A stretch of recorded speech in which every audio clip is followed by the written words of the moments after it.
So we will call the Stevens Point Area Public School District School Board regular school board meeting for Monday, July 13th, 2020 to order. And I will note that during this public health emergency, we are strongly encouraging members of the public to attend school board meetings remotely. We also have a number of our board members who are meeting with us remotely. So we will move into the meeting opening and roll call and verification of quorum. Heidi. Ms. Baker? Ms. Baker? Trish? She was just here. Sorry, here. Okay, great. Mr. Pope? Here. Mr. Ebel? Here. Ms. Fang? Ms. Fang? Here. Ms. Portson? Here. Ms. Rano? Here. Ms. Scott? Here. Mr. Wade? Here. Ms. Erler? Here. All present. I will note that we as board members are testing out various equipments of masks. We are also socially distanced, but we are concerned about sound quality as to whether board members and or members of the public can hear us. So please, if you're having a hard time hearing us, we need you to let us know that, because we have to make sure that people can hear what we're saying. So if we could stand for the Pledge of Allegiance. I pledge allegiance to the flag of the United States of America and to the republic for which it stands, one nation, under God, indivisible, with liberty and justice for all.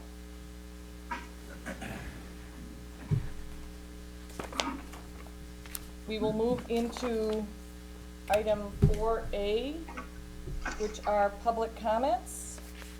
And at our March 19th meeting, the board passed a motion to suspend public participation at board meetings.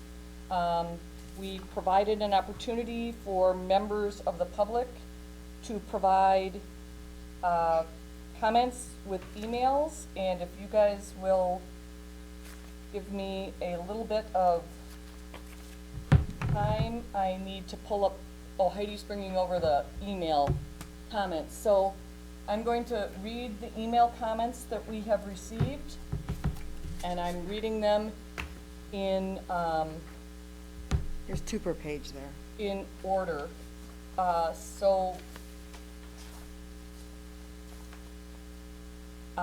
We have an email from Greg Wright. He is commenting with respect to 12B. I first taught nearly 20 years ago. The petitioned requests you received were common practices back then at any school valuing all students. Your response should be established policies, investments, and trainings that show this work in motion. If it isn't that easy, we are decades behind. Please get started. Greg Wright, Spash Class of 1998, Masters in Education from Stanford, 2006. We have a public comment from Representative Katrina Shankland. I'm writing in support of the school board acting to support our students of color and advance racial equity and inclusion in our district. This includes providing a forum at meetings to address these issues proactively and ensuring students' ideas are listened to as their lived experiences inform their perspectives. Katrina Shankland, State Representative, 71st Assembly District. We have a public comment from Jana Salvinsky. You have irreparably harmed countless students and alum. Spash is racist, homophobic, and misogynistic. Every person I knew in high school has a story recounting these themes. Teachers targeting POC and LGBTQIA students directly or passively by simply ignoring the struggles they faced from other students. I'm sure you expect us to be grateful for allowing us on your agenda, but thank God your 50-word restriction doesn't allow us to truly express how awful our experiences were and how detailed our stories are. We have a public comment from, and I apologize, the last several were related to our item 12B. I neglected to indicate that. We have a email comment from Christy Sablanca, again related to item 12B. Good afternoon. Thank you for discussing equity and inclusion. I am impressed by the students who put together the petition. I'd like the school board to create a committee with representatives from marginalized populations to discuss this topic on a monthly basis and take action to improve our schools and our community. This email included a quote, "The good we secure for ourselves is precarious and uncertain until it is secured for all of us and incorporated into our common life." And that is Jane Addams. We have a public comment from Nina Heckmat referencing 12B. SPASH is an institution in which microaggressions and other forms of racism and prejudice are permitted to fester. We demand curricular reform that educates students about Black history and systemic racism, e.g. redlining, prison gerrymandering, healthcare disparities. Anything less than an inclusive, anti-racist learning environment for BIPOC students is unacceptable. We have a public comment from Lauren Gantz related to 12B. Dear members of the Stevens Point School Board, I write to support of the demands outlined in the Justice for SPASH Students of Color petition. As a member of UWSP faculty, I've taught many SPASH alumni who speak to the hostile climate for BIPOC at that school and to the administration's inaction on the problem. Change is necessary. I have a public comment from Sarah Kim referring to item 12B. My time at SPASH resulted in racial trauma and questions about my value as a person of color. The worst of my experiences came from white folk who were apathetic and impatient. Now more than ever, board members need to listen and empathize without playing devil's advocate or being skeptical. I have a public comment from Alexander Eaton, again referencing 12B. I cannot express my anger and concern in 50 words. The SPASD may be smaller than Madison, but the need to protect students of color is equally important. I am a rising senior and I deserve to have my safety and well-being in mind. Get cops out of our schools. And there is a quote, stand up for what you believe in, even if it means standing alone. I have a comment from Annalise Bablich, referencing item 12B. I graduated from SPASH last year. I witnessed many teachers ignore harmful and racist comments and actions made by students.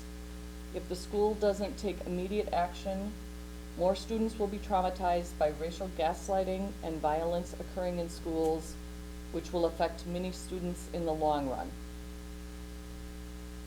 I have a comment from Shannon Lafreniere with respect to item 12B, and it reads, I request the sexual harassment / assault policy be identical in all school handbooks, including elementary.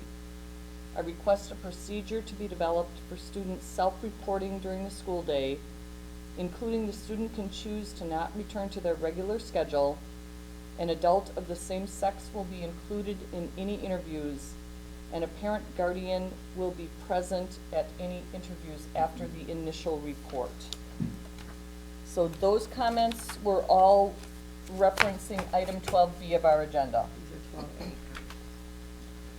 I also have comments with respect to, this one is from Patrick Meyer, and it is referencing 12A. School reopening update. A reopening plan that includes a blended model for PK to 6 is most in line with current guidance and should be considered. And I have a comment with respect to 12A from Shannon Lafreniere. I request that all classes be in e-learning format for at least the first semester of the 2021 school year, 2020-2021 school year. I am very concerned about the equity and equality of education within the district if we have some students in classrooms and some in e-learning situations. And I have a comment from Patrick Lawrence referencing 12A. If health/safety and the community's need for childcare are priorities, mandatory mask wearing by students and staff is necessary. Follow the science and lessons learned in countries that are beating COVID. Please protect vulnerable teachers and staff. Protect our community from further virus spread. Those were the public comments that were received this evening in accordance with the policy. We will move into item 5, presentations. A is the Communications Director Report, Sarah O'Donnell. Hi, thank you very much. A few things I want to touch on tonight. We continue to share information sort of across all channels as we go. I want to specifically thank those who have taken the time to provide feedback. I know it's frustrating, I think, to be in a situation where it's difficult to have that dialogue right now face to face. If we were under different circumstances, right, our playbook would suggest that we hold open forums, that we invite people in, that we have those conversations. And right now we're just not at a place where we can do that. So I just want to thank and encourage those who have been doing that.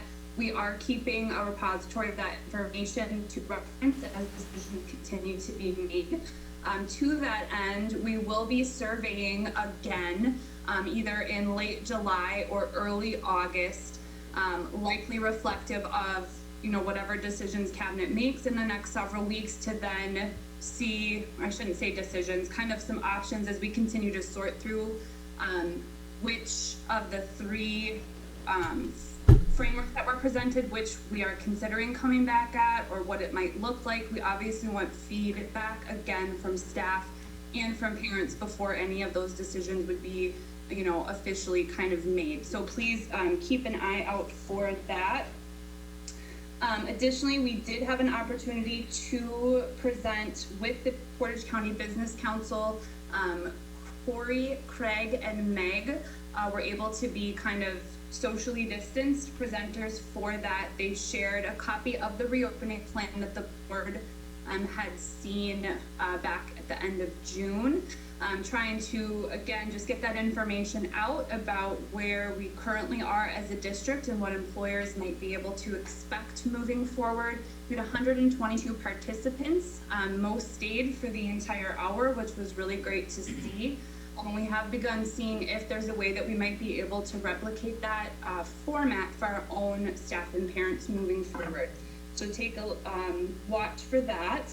We do have diploma distribution scheduled to take place this Wednesday and Thursday for both SPASH and CFC. We will be keeping the official kind of folks at that space down and keeping everyone socially distanced, and then really reinforcing kind of the guidelines that SPASH and CFC had laid out to keep students moving through.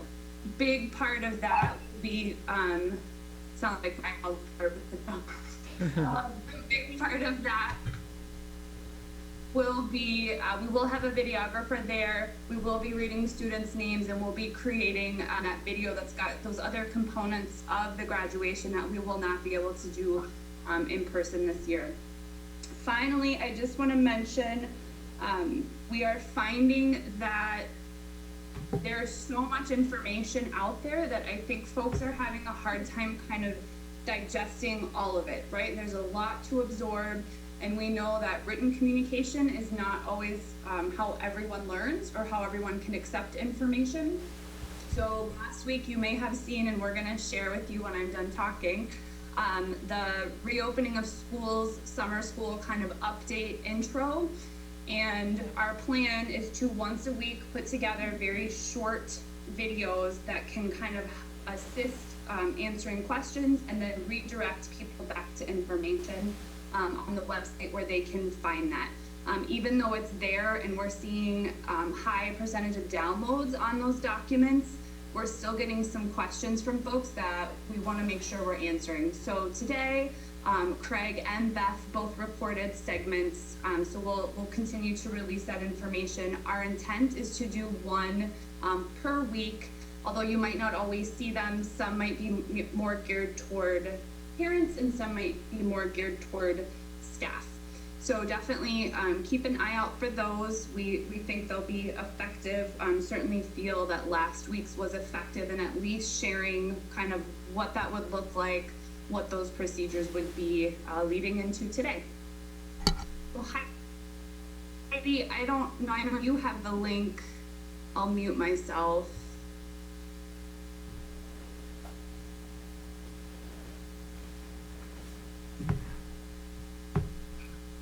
Close session 2 and are excited to have your students join us. Today, we'd like to show you a few new procedures we've put in place to keep your children safe. When your student arrives at school, they will look for their teacher's symbol and color. They will then line up on socially distanced dots and wait for the remainder of their class to arrive. When everybody has arrived, they will then enter the building through one of the designated entrances. Each building will have specific designated entrances and exits to maintain social distancing. As students enter the building, they will be asked to sanitize their hands at one of the hand sanitizing stations. From there, they will then walk in a socially distanced line to their classroom. A good way for students to check if they are far enough apart is to extend their arms and make sure that they cannot touch anyone around them. Depending on your student's classroom, they will either be separated 6 feet apart via tables or with dividers on tables to make sure that safe social distancing occurs in the classroom. Students will also find their materials underneath their desk or table in a bag or container to make sure that supplies are specific to that individual student and not being touched by multiple students. Adults in the building who are working directly with students will be wearing either face shields or face masks. In order to maintain a safe school environment, breakfast and lunches will be delivered to each classroom, where students will then eat at their table. Only the bottle filling option will be available at our water fountains. We encourage students to bring a water bottle to school with their name on it to use during the day. Disposable cups will be available for students who do not have a water bottle. Classroom play equipment will be sanitized before and after each use. At the end of the day, students will be escorted out to their bus line where they will stand at their socially distanced bus dots. Socially distanced dots will also be located in the parent pickup and drop-off areas. As students enter the bus, we'll have them walk to the furthest seat available in the back, sitting one per seat, unless they're siblings, and then they can sit together. Students will sit near the window to maintain 6 feet of distance across the aisle. Thank you so much for sharing this information with your children before they come back to visit us for summer school. We're excited for a great 3 weeks of traditional classroom learning. For more information on what the district is doing to keep your children safe, please visit us at our website. Have a great summer.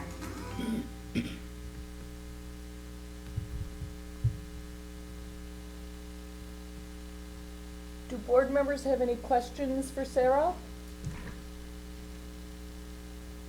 Thanks, Sarah. Thanks, Sarah. All right, we will move into item B, which is our superintendent's report. Craig Gerlach. Thank you. I'd like to start by introducing Stacy Henneman. If you could stand up, Stacy, and if you could step forward a little bit so the camera can get on you a little bit. There we go. Stacy came from Sun Prairie. She is our newest social studies teacher at SPASH. And because she made the trip, I wanted to at least introduce her and have her say a few words, please. Hi, it's nice to meet you. I'm really excited to be part of SPASH. I'm teaching AP Psychology and US History. I've been teaching for 10 years, AP Psych for 8 of those, and this last year I was an AP Reader, so I'm super excited to really be dedicating that. I'm also working on my master's towards psychology, so it's definitely a passion. And I haven't taught US History in a couple years, but it's also one of my favorites, and I'm really excited to work with your team and teach it by theme and see what they've done. It sounds like I'm just pumped to be part of this, part of SPASH and part of your school district. So thank you very much for having me here, even though I probably shouldn't have been due to COVID. Sorry about that. But thank you very much for your hospitality and for letting me speak. Thank you so much Welcome and to the welcome. district. Thank you. Welcome to Point, Stacy. Thank you. Bliss reopening, we had, we reopened our district office, the beginning of last week. During the course of the summer, we were probably working at the capacity of about 10% staff. The rest of the staff was working at home. Several of us, were working here during that time. Heidi, of course, worked here, every day. And the rest of us would come and go. But we're all back right now. We have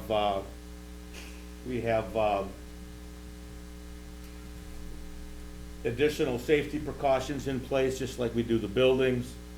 We have plexiglass appropriately placed in offices for clerical staff as well as other members of Bliss. And we are generally in positions where we are able to social distance. However, when we are unable to do that, we also wear our protective masks and or shields. We do have somewhat of a pipe funneling into our HR office that we're working on trying to reduce the number of people that are working within that very small quarter. So at least for the rest of the summer, we're able to use our PD room, and we have some vacant offices of staff that aren't here right now. So we're able to make some adjustments for the short term, but we're gonna have to take a look at how that works as we move forward. HR tends to be very busy, and there's a number of people in there. And then our student services office will start to get a tremendous amount of traffic with parents and families coming in to register. So things are actually going okay here. In terms of Bliss and Heidi, Heidi is going to be leaving us. She's taking on a new role with WISCAP, WISCAP, which is the, Statewide Trade Association for Community Action Agencies. thank you. She's going back to work in community action, which she spent a great part of her career doing. So I want to say thank you to Heidi and for the short time that you were here, and wish you the best of luck as you move on. Thank you. We're all gonna miss you very much, and very grateful for keeping all of this together during the period of your time here with the district. We've had many additional really crisis management situations culminating with COVID, of course. And you've just done a wonderful job of keeping all the regular stuff together, as well as helping to support the those things that pop up every single day. So Thank you. It's been a true pleasure working with all of you on the school board. You'll truly be missed, Heidi. Oh, thank you, Chris. Truly. Good luck. Thank you. I was supposed to start my update by disclosing why I'm wearing a t-shirt to a school board meeting. I've never done that before. This is the first day of summer school, and all of our staff are wearing the hashtag in this together. And of course, it says staff on the back. So that was fun today. So a number of us today had these t-shirts on. So I thought I should explain why I'm wearing a t-shirt. It'll be my first, probably my last time I'm able to do that. But summer school did kick off today. It went well. Approximately 75% of the students that signed up showed up. So we knew that we'd have fewer kids that would actually show up today. But it went well. We got on the majority of the kids rode the bus. So we will monitor daily, you know, the issues that come up and communicate them appropriately. do any board members have any questions for Craig with respect to the superintendent's report? Can you hear me okay? Yes. Good, good. Yes. Okay, Okay, thank you. thanks, Craig.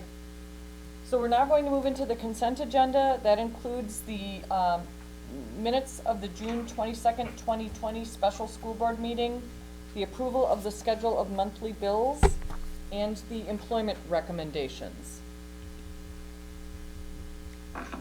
Do I have a motion to approve the consent agenda?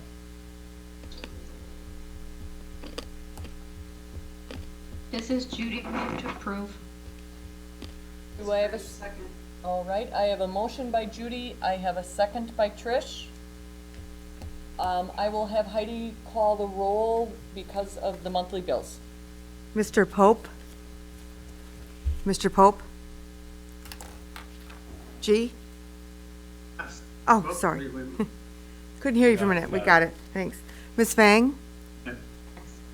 Ms. Scott? Yes. Ms. Baker? Ms. Portson? Yes. Ms. Rano? Yes. Mr. Ebel? Yes. Mr. Wade? Yes. Ms. Erler? Yes. Motion carries. Moving into item 7, business services, and the first item, A, is monthly financial statements. Just informational item. Informational. Am I showing up? I've You're got a just, little bit weaker yeah, There you go. yep, you showed up, Mike. See, a monthly finance. Okay. Hello. The monthly financial statements are through May 31st, highlighting major revenues and expenditures. There's a balance sheet report and also comparative expenditures by major objects. Again, through May 31st, we are in process right now of closing out June and also closing the fiscal year. So that's what we've been working on. Do you have any questions? Are there any questions of Mike? All right, thank you very much. We'll move into item B, which is the financial summary referendum progress report. Good evening. I'll pick up this report and share it on the screen with you. We've got the two reports that you're used to seeing by now. Table A, which presents quite a bit of information of the facility. The second column being the projected budget. The budgets, bids that been approved by the board in the next two columns. Various I can't see anything, except your face. Although that's pretty nice, but I can't see what you're. Well, let's see, let's try that again. I hit the shared content. Oh, I see what I did. Never mind. My bad. Share files.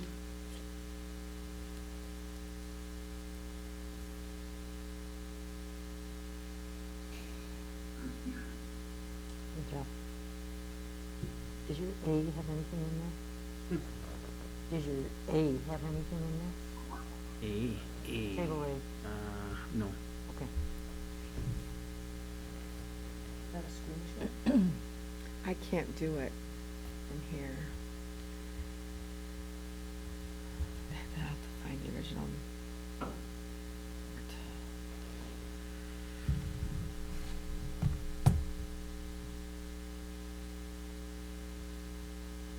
Well, that's interesting.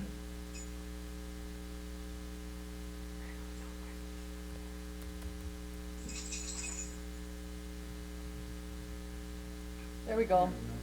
You got it. Okay, so. Except it's not the one I want, but Not table A. All right.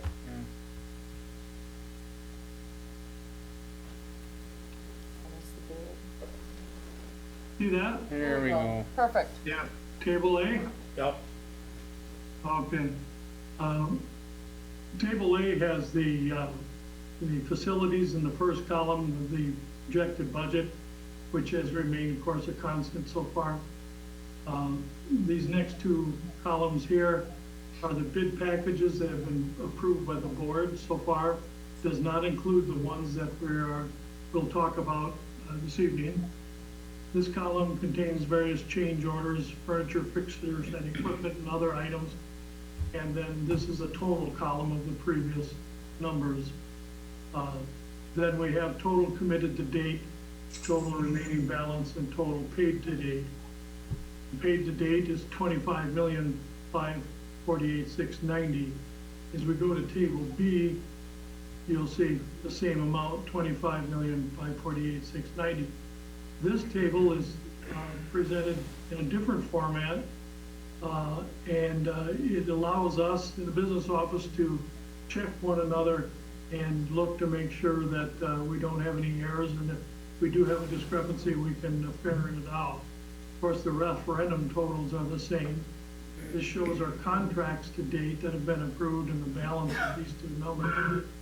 The total paid to date, of course, is the same. So you'll see this example, like the balance 29,379. You'll see that occurs right up here, 29,379 right there at the bottom. So we're moving along quite well. Projects are coming along nicely, and tonight we're going to be looking at working at 2 more budgets to get those 2 projects started, and looking forward to getting even more things in the mix here. Yeah, are there any questions? Any questions for Tom about the report? This is just information only. All right, thanks, Tom. We'll move then into the bids, so you can stay with us, okay? So the first item will be item C, which is the Madison Elementary bid. Okay, is that should be sharing on the screen? That'd be great. Yes. Okay, I'll enlarge it a little bit then. We have a various number of bid packages here. As we go through these, this is earthwork and site utilities. We'll have a header at each one of these areas, each one of the scopes, work scopes, and then the first item in yellow is the low bidder. I put them in ascending order of the bids. So the earthwork by Bolt and then American Asphalt, as we go through, I'm not going to read them all off. You can see them in your own notes. But as it continues on to the second page, you'll see various things, energy control and electrical, etc. And the total of all of these low bid amounts comes to $6,982,598. Furniture, fixtures, and equipment allocated for this project is $215,000. So the budget for the whole Madison projects is $7.4 million. After subtracting the low bid total and the FF&E amounts from the bid, this budget bid came in $229,000 below budget. So we're under budget on this project according to the bid. So that was a positive thing. So we're asking for a recommendation to approve the Madison Elementary bids at $6,982,592. $98.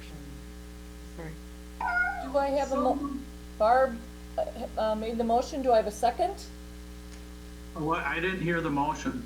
The motion is to approve the Madison Elementary bids as highlighted in yellow for an overall total of $6,982,598. I ask a question? Yes, if we gotta get the motion on the floor first, G. Okay. Now, Mike, and I'll second it. Okay, so I have a motion by Barb, a second by Mike. Discussion. So G, go ahead. Tom, I saw some of these low bids are quite a bit lower than some of the other bids. Are you happy that the low bidders are competent companies? No, they're incompetent. We are given that reassurance from our consultants that work with these companies on a regular basis. Are you cut out on me? I didn't hear. I said we are assured of that through Nexus, our consultants who work with these companies on a regular basis. And they've given them the okay. No. Yes, Okay, thank you. you're welcome. Any other questions of Tom, or any other questions or comments with respect to the Madison Elementary bids? Can I just ask a question? Yes. About, you know that chart that, we had been getting pre-COVID that had the, when items were, or I'm sorry, when projects were started and bid and so forth. I'm just wondering if somebody has that, if they could flash that up, but if not, maybe someone can email it out. Do you know what chart I'm talking You're talking about the timeline? about? Yeah, that's really helpful to see that. Yeah, Maybe you could just email it out to us, tomorrow. we'll dig that out. Thank you, I appreciate that. Sure. Any Say, other, Tom, that question, brought another one up in my mind. When, if we haven't started this yet, when do you think it'll be done? Will it be done in time for school in the fall? The things we're approving tonight, Yes. no, they'll start on some of it, but it won't be done by fall, no, next year, by next fall. For example, we're working on Kennedy, we've been working through the summer on that. The inside work, we should be ready for fall, but the new addition, it won't be ready for probably a month or two into the school year. So that's coming along. The work that we've done at PJ Jacobs, we phased it into 2 different years. The first phase will be done in time for the start of school. The second phase next summer will likewise take place that way. Thank you. You're welcome. any other questions or comments with respect to the Madison Elementary bids? All those in favor with aye? Aye. Aye. Aye. Aye. Aye. All those opposed with nay? The motion is passed. We'll move next into the item D, which is the Jefferson Elementary bid. Okay. Jefferson bids, I'll enlarge that there, okay.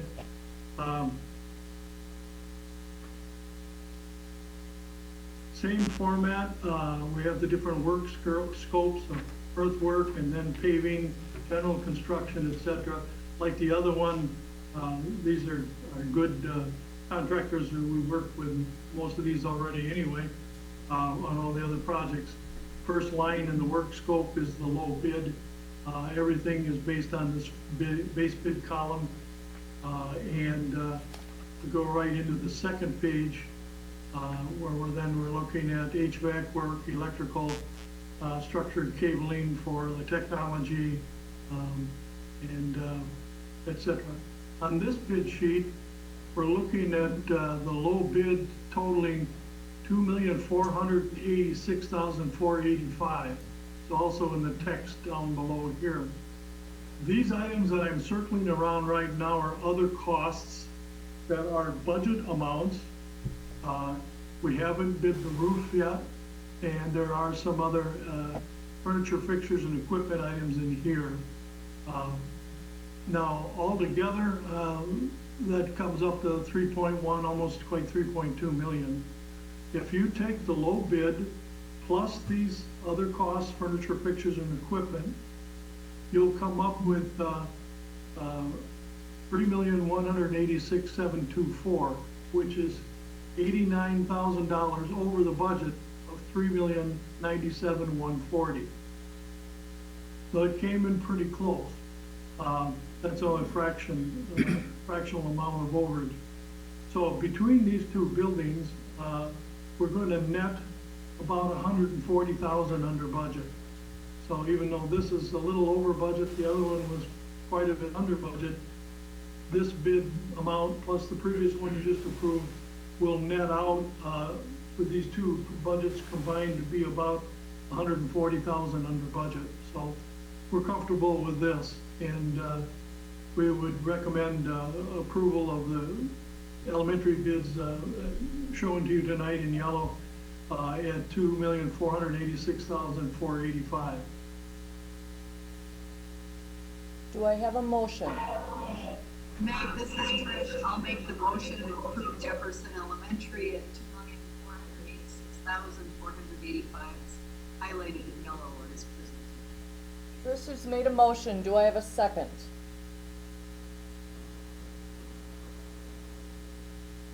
I'll second it. I have a second by Chris with that. So is there any discussion or questions with respect to the Jefferson Elementary bids? This is G. I understand the motion for the 2 million something or other. I can't read the figures. What about the 3 million? Is that a separate motion or how did that get?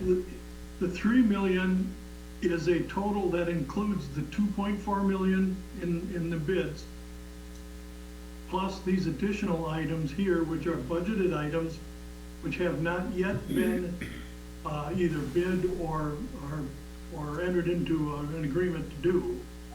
It's this 2 million you're approving, plus these odds and ends that bring you up to the 3.1. It is not an additional 3.1. Right, so they will be approved at a later time? For example, this roofing bid will come in a little bit later. That's $399,000, and it's not ready yet. Some of these other items aren't bid items. They're just furniture, fixtures, and equipment and miscellaneous things. But I just wanted to disclose the full thing to you. Okay, thank you. You're welcome. So what we're looking at with respect to Jefferson is a projected overage of 89,584, but until we have these other extras and have finite on that, we won't know whether that's the number or whether we're looking at something else. That is correct, because these are still budgeted items, and so we took this amount plus the remaining budgeted items, and that is what equals the 3.1 million. So the 89 is a projected overage. That is correct. Okay. Any other questions or discussion with respect to this motion? All those in favor with aye? Aye. Aye? Aye. Opposed? Aye. Are there any opposed with nay? Motion passes. Thanks, Tom. So we will move into item 9, which is Educational Services A, Student Academic Standards 2020-2021. Excuse me, could I ask what happened to item 8? There is nothing on human resources. That's just a standing notation in board docs. I thought I saw on the agenda that was posted that there were hirings and resignations. Those were in we approved those in the consent agenda, G. Okay, sorry, Yep. my fault. No, I those knew. all come in with the consent agenda for the employment recommendations. Okay. All right, so I think we have Corey here to present about the student academic standards.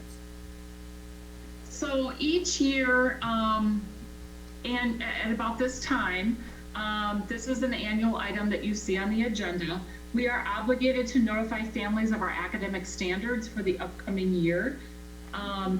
So each year, after July 1, the board has to make a motion or take action on what our academic standards are. So again, we are recommending that we approve the Wisconsin academic standards, the Common Core state standards, the Next Generation Science standards, College and Career Readiness standards, the National Core Art standards, and the National Physical Education standards as our working documents for the upcoming year. There are no changes from last year, so it's identical to what we approved last year. Once those are approved, we will make sure that we get all families notified, which we do electronically on our website. Do Do I have a motion to approve the recommended academic standards for the 2020-2021 school year? This is Judy, move to approve. Judy has moved to approve. Do I have a second? It's Trish, I'll second it. Trish has seconded the motion. Any discussion or questions? All those in favor with aye? Aye. Aye. Aye. Aye. Any opposed with nay? The standards are approved. Thank you. Thank you. We will move into item 10, student services. Item A is nursing services 2020-2021. Good evening. Wish I would have there joining you tonight. We have a motion for us to look at, which is to approve the district hiring of a nurse coordinator, a district nurse, and health office aides for the 2020-2021 school year in lieu of contracting with the Portage County Health and Human Services. This continues to maintain our administrative code of addressing emergency nursing services within our school district. And I've put together a presentation, kind of go over what we had. So I'm going to share my screen. Caleb, before you get into that, if I may, the nursing service contract has been a topic of conversation each and every year that I've been here, starting with my very first year, whether or not it is in the school district's best interest to continue contracting services with the county or taking on the program ourselves. And for a lot of reasons, it just continued to stay with the county. And although we've been pleased with our partnership with the county, a couple things changed this year, which we believe makes sense in terms of making the change. First of all, Kathy Reynolds retired, and of course she's been involved with the nursing program for quite some time in the school district. The other is COVID-19. In March, when COVID-19 hit, we worked with the county to decrease the contract, which just made sense all around because we weren't utilizing the service. As a result of reducing the contract, the county laid off their nursing staff. So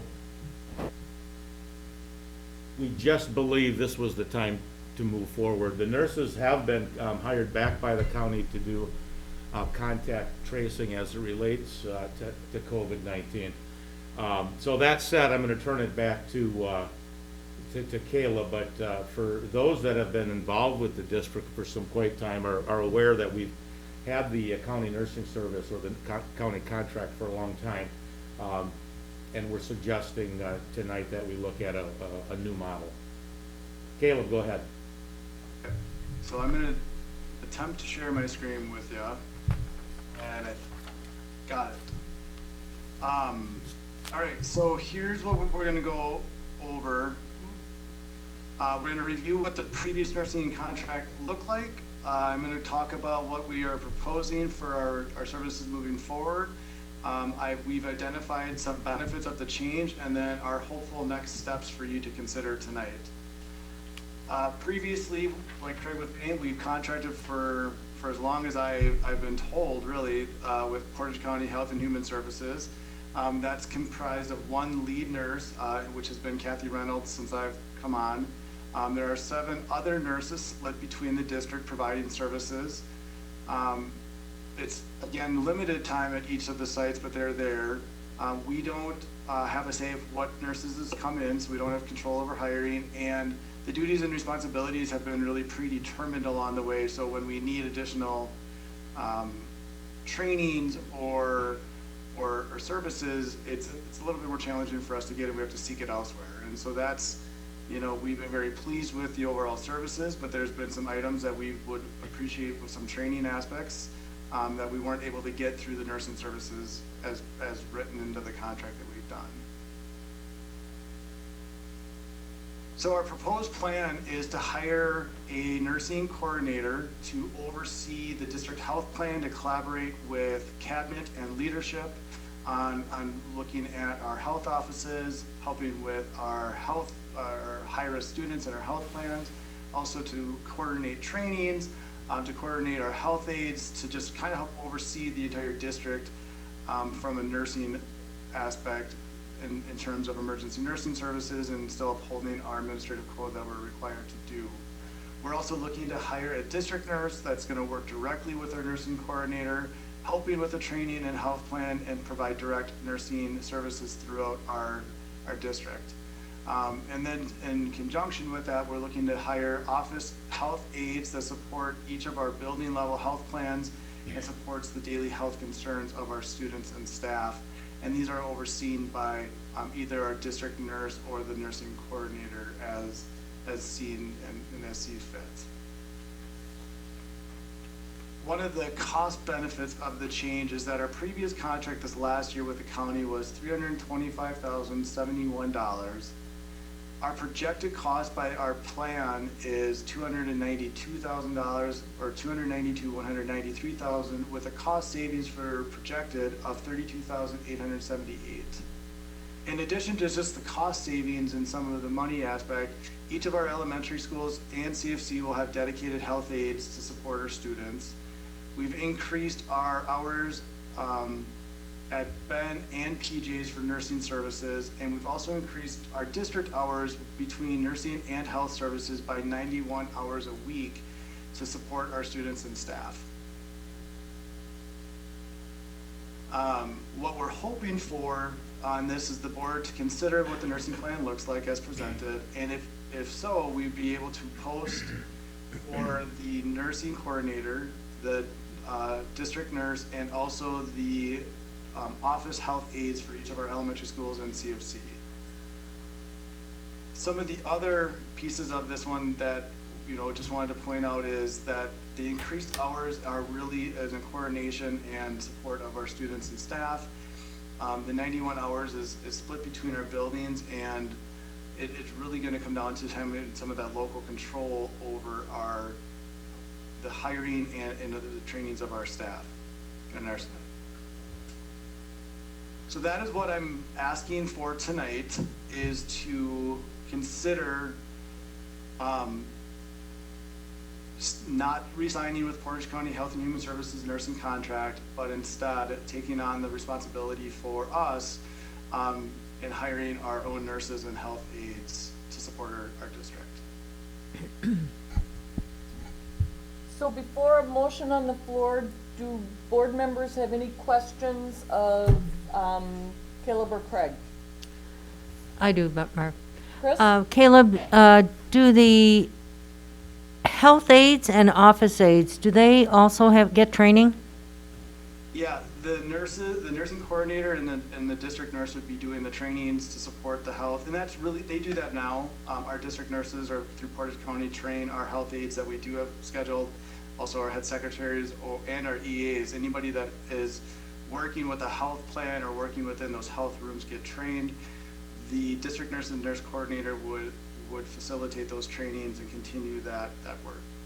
And where would that training occur? It would occur in the buildings. So In each of the buildings? Training every year. We go through that every year. When we get our enrollments, we determine what students need, what health concerns that are out there, and we provide and coordinate. And that's something I do with Kathy and the nursing staff every year. I'd be doing the same thing with these two individuals and the health aides as we move forward. Okay, thank you, Caleb. You're welcome. I have a question. This is Gene. I think Judy had a question, so we'll take Judy first ahead. and then G. Go ahead, Judy. Oh, I didn't have a question, sorry. Oh, Ann, I'm sorry. Ann. Sorry, it's really hard. Your faces aren't on the screen, so all I can hear are voices. So Ann, go ahead.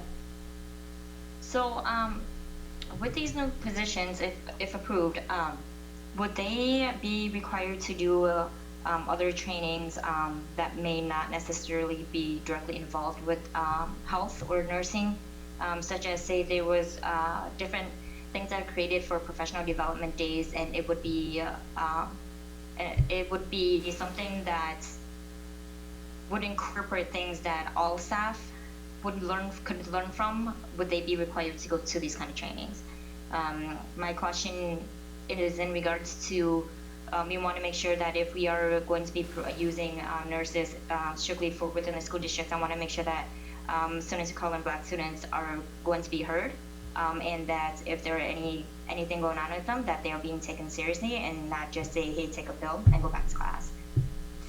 Yeah, so they would be incorporated with any district training or staff training that encompasses inclusive or diversity training. They would be working with us just like in a leadership role or any staff role, really.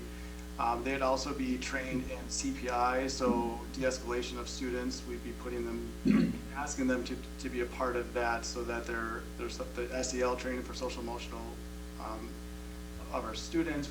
I would request that they're trained in our de-escalation and, if worst case scenario, restraint procedures, but any type of equity work moving forward, they would also be asked to take part in those. Thank you. G, I think you had a question, and then Barb. Okay. What is the availability of at least a health aide at each building in our district? Will they be there all day, every day? We're projecting 15 hours a week at the start of this. Depending upon the students enrolled and the needs of those buildings, we can adjust as necessary to meet the needs of each of those individual buildings and students. With the savings of $32,000, it's just me, but I don't think with the advent of COVID, I don't really. I guess what I'm asking, with that 32,000, could we get more time at each school? If needed. There's a possibility of that. I think it's going to depend right now on what the needs are, and if there is a need for increased time, I would absolutely support that as well. These are just rough estimated costs right now, but that's where we're at with the 32. But gee, that would be an absolute consideration. Keep in mind, each year when we build a budget, we analyze everything within that budget. We are currently having a deficit, and when we are in a position to change programming, and as a result, there's cost savings, and I understand with COVID, that's going to change a lot of things for next year as it relates to cost. But we also have a budget to look at, and if we have an opportunity to increase flexibility of services in an area and save some money, that's always the bottom line, helps out our deficit. That said, this is a whole different time. We're not making this change because of COVID. I shouldn't say that. To some extent we are, because of the timing and the loss of the contract.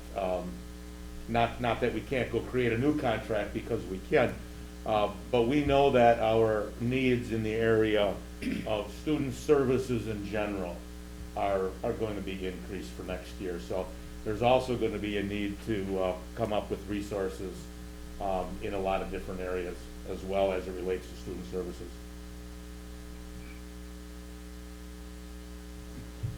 Question? Do you have any questions, Barb any had a further question. questions, G?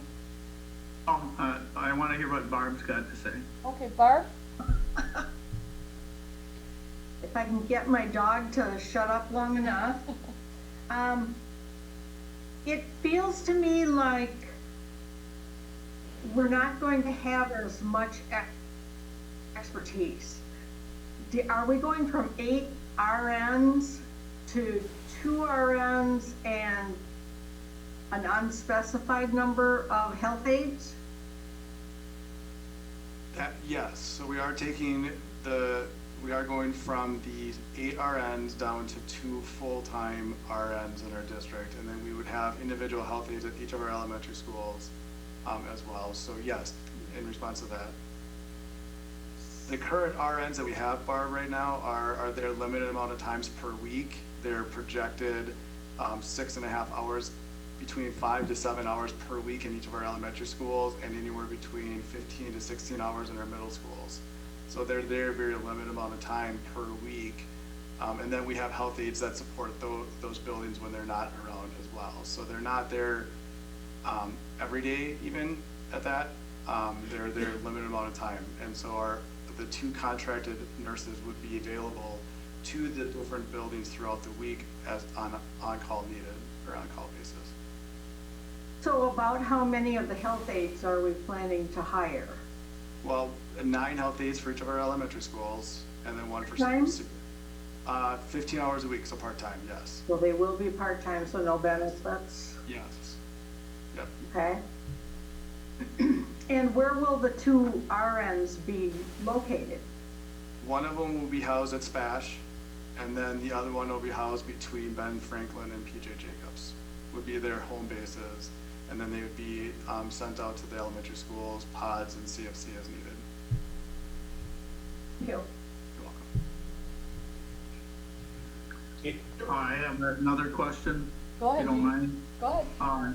The one thing that concerns me is that with COVID, that if something, God forbid, happens at a school where a student or an adult has COVID symptoms, and of course our protocol is to isolate and notify and all those things, that we have somebody like a school secretary or something that is basically in charge of dealing with that, and they're not trained to do that. So I understand there's a budget. We can't have a school nurse or health aide at each school all day long, but in lieu of that, I would ask that whoever is the person of contact that would deal with that case undergo training with the nurse coordinator to make sure that we can at least say this person has been trained. You're absolutely right, and we are doing that even currently through summer school, where we've gotten protocols established and we are getting in collaboration with nursing to coordinate and train those individuals so that they do understand what is the procedures and how to properly address the COVID concerns in our health isolation rooms that we currently have, as well as training additional staff members. So we are dedicating health aides, but we do train all of our office staff in the health room procedures, as well as the health plans, and anybody else that comes into contact with individuals who have health concerns, and especially with COVID here, making sure that staff are trained, especially in the health area, how to properly address the COVID concerns as they come in. And that's through all the procedures that we have put into place in our safety protocols for our health isolation rooms and as well as our health rooms. They're being trained in summer school, and they will be trained before school starts next fall. Okay. Caleb, I think that's a really good point. Right now, we have nurses in our elementary schools that are there part-time. However, during the hours that they're not there, our secretary or office EA is taking over those responsibilities. So we have to make sure that that office staff is aware of all of the health room procedures that need to take place when the nurse isn't present. And we'll continue that, and we'll continue that with COVID-related issues as well. And that wouldn't change whether we're with a county contract or whether we contract our own nurses. That procedure, those trainings would have to occur, because we won't have a nurse in every building all day long to address the COVID concerns or health concerns. Caleb, can I ask a question here? Go ahead, Chris. Okay, so first of all, I want to say, it's so easy in government positions to say, this is the way we've always done it. We're going to just keep doing it the same way. That's the easy model. So first of all, I want to say thank you for coming up with a new model for us. I think that you brought up a couple of different concerns, which I appreciate. It sounds like we're going from, and correct me if I'm wrong, 6.5 hours a week, which is not very much, of having an RN in each elementary school. We're more than doubling that to 15 hours a week with a health aide. Did I get that right? Is that accurate? Yep, so we are dedicating 15 hours a week of a health aide in each of our elementary schools, where previously this last year we had an average about 6 hours a week of an RN in our elementary schools. And I guess the other thing that I like is that this is going to be one of our employees, and so therefore they get the training we want, and they have the focus that we want. But I just have a couple of questions. Is a health aide, and I put that in quotations, health aide, is a health aide a certified or licensed physician? What's the training that's required to become a health aide? Is it like a CNA, for example? No, it will be a dedicated health aide position for trainings with the nurses. It'd be wonderful if we could have individuals that come on with certification, but it won't be a special certification for that. The goal would be to bring on individuals that are willing to get the training from our nurses for that. The training that a health aide gets is just whatever our two nurses, or two nurses, what they offer. That this isn't like a licensed or certified in any way.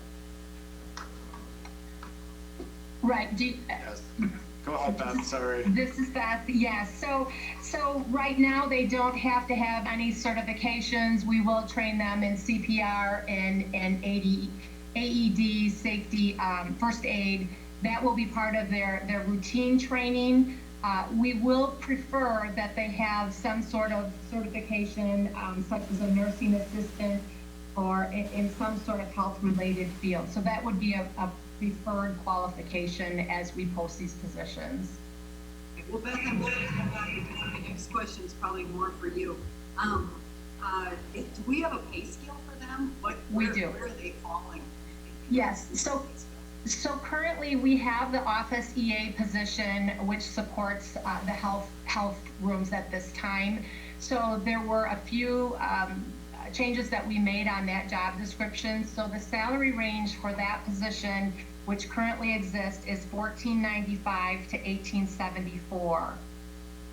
For the district nurse position, based on market, we're looking at $47,570 to $53,484. And then the nurse coordinator would be a 12-month administrative position, and that salary band is at $86,440 to $106,705. Nursing coordinator positions, who do they report to, and what are the qualifications for that position? So they would report to Caleb, the director of student services. Hopefully you did receive the job description, and I can tell you for the nurse coordinator, the requirements are a Bachelor of Science in nursing, or school nurse as defined by the Wisconsin state statute, and a current Wisconsin Board of Nursing license. Again, we would expect that they would be certified in AED, first aid, and CPR, and then 2 years of direct nursing experience in a school or public would be preferred. Thank you. My last question is, Caleb, as you were researching this, what do the other schools of our size in our area, Wausau or BC Everest, what is their model for providing health services in the schools? They all have hired nurses and then health aides as well. It varies for how many nurses that they have hired, depending upon the enrollment in districts. So it can range between one nurse up to 4 nurses, depending upon the size of the enrollment and the needs of the district. But the districts around our areas and the ones that I've talked with really use the model of hiring nurses that then train health aides within each building to provide the health services. Thank you. Thank you much. This is consistent with every district I've worked in. Are there? So we're not hiring people to be health aides that are performing other duties in the office. They're going to be health aides, right? And be distributed between the schools? Yes, so the job description that we currently have is for an office EA, and they also have had health room responsibilities. So it's really the same job description. They may have to serve as backup in the office, if the other office EA is out and about. But for the most part, they would be dedicated to that health room. Okay, thank you. Any other questions for Caleb or Craig? I am then looking for a motion.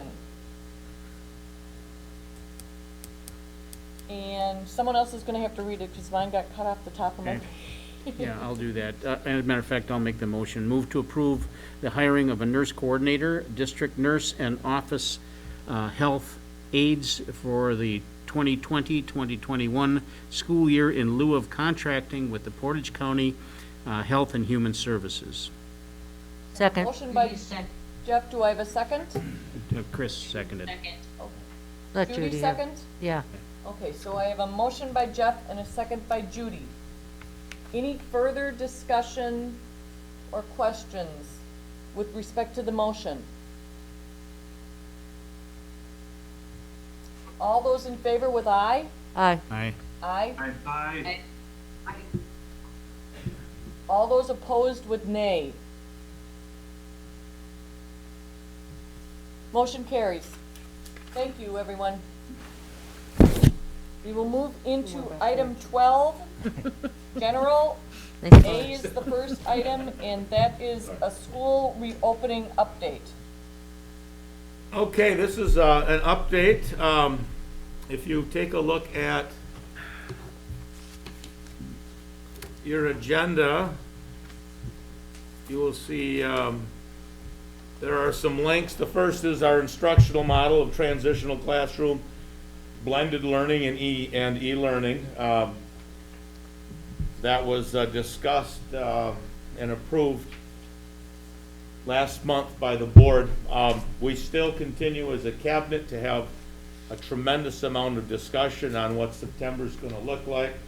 I get asked so many times whether or not we're going to go back to school from friends, from relatives, from colleagues. The answer to that is yes, we have a reopening plan. Of course, the next question, as it relates to the three options that we have, you know, what are we going to do and when are we going to know?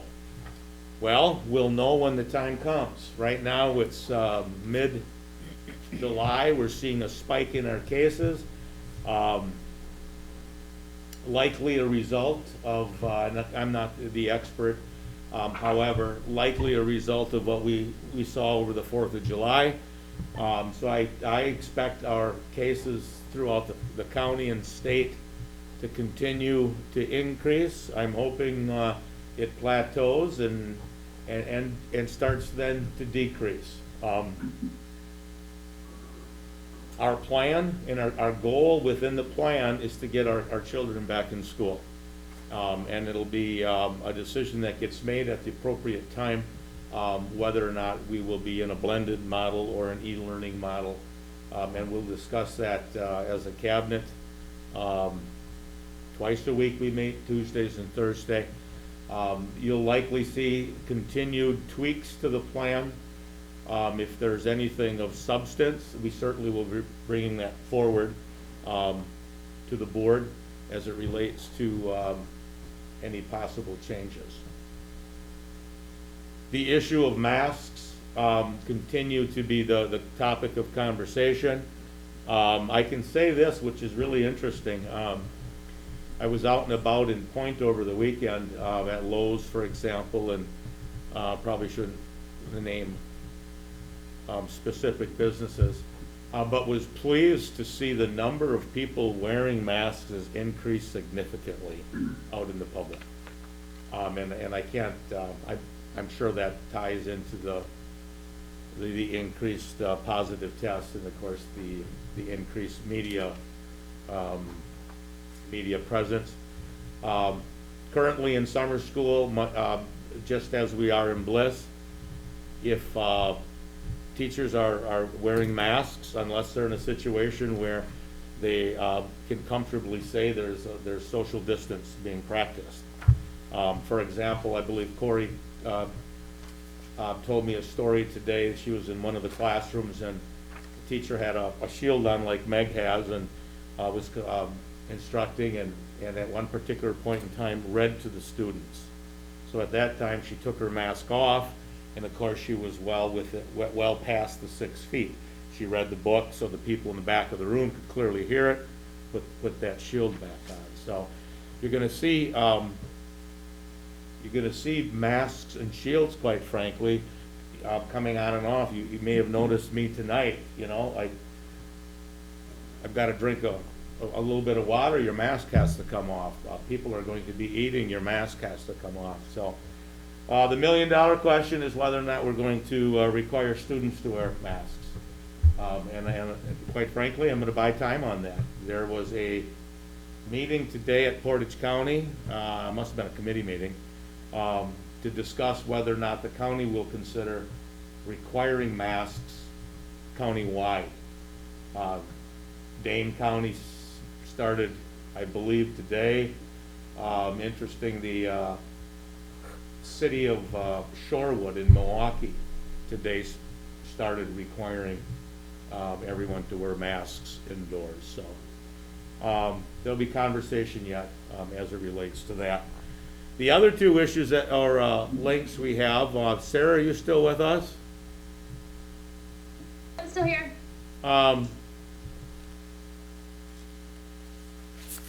The flow charts, if you and Beth would go over those, please. Yeah, sure. Beth is probably the better person to kind of walk through it. I just did the design. Let me pull them up really quickly. Our goal was really to be able to visually represent kind of at what step folks were responsible for what, and specifically how that related to staff, what they might be responsible for, and then how that related to students. So our expectations from parents and students and staff as well. And I think I would speak for all of us when I think what is most important is that if anyone is feeling any of those symptoms, that they do not come to the building, whether that's Bliss or their school or school bus.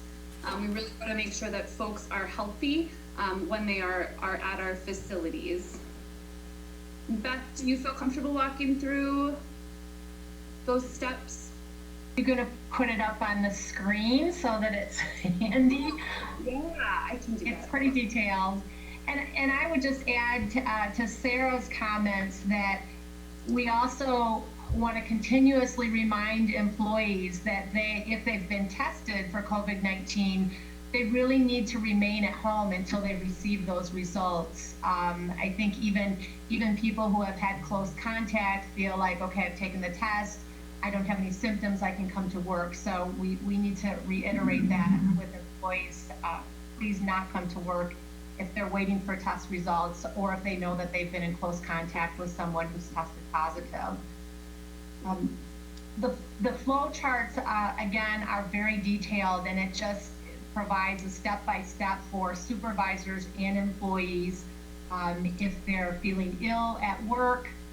Which one is this? This is the employee feels ill at work. Obviously, they need to notify the supervisor. I'm gonna grab my.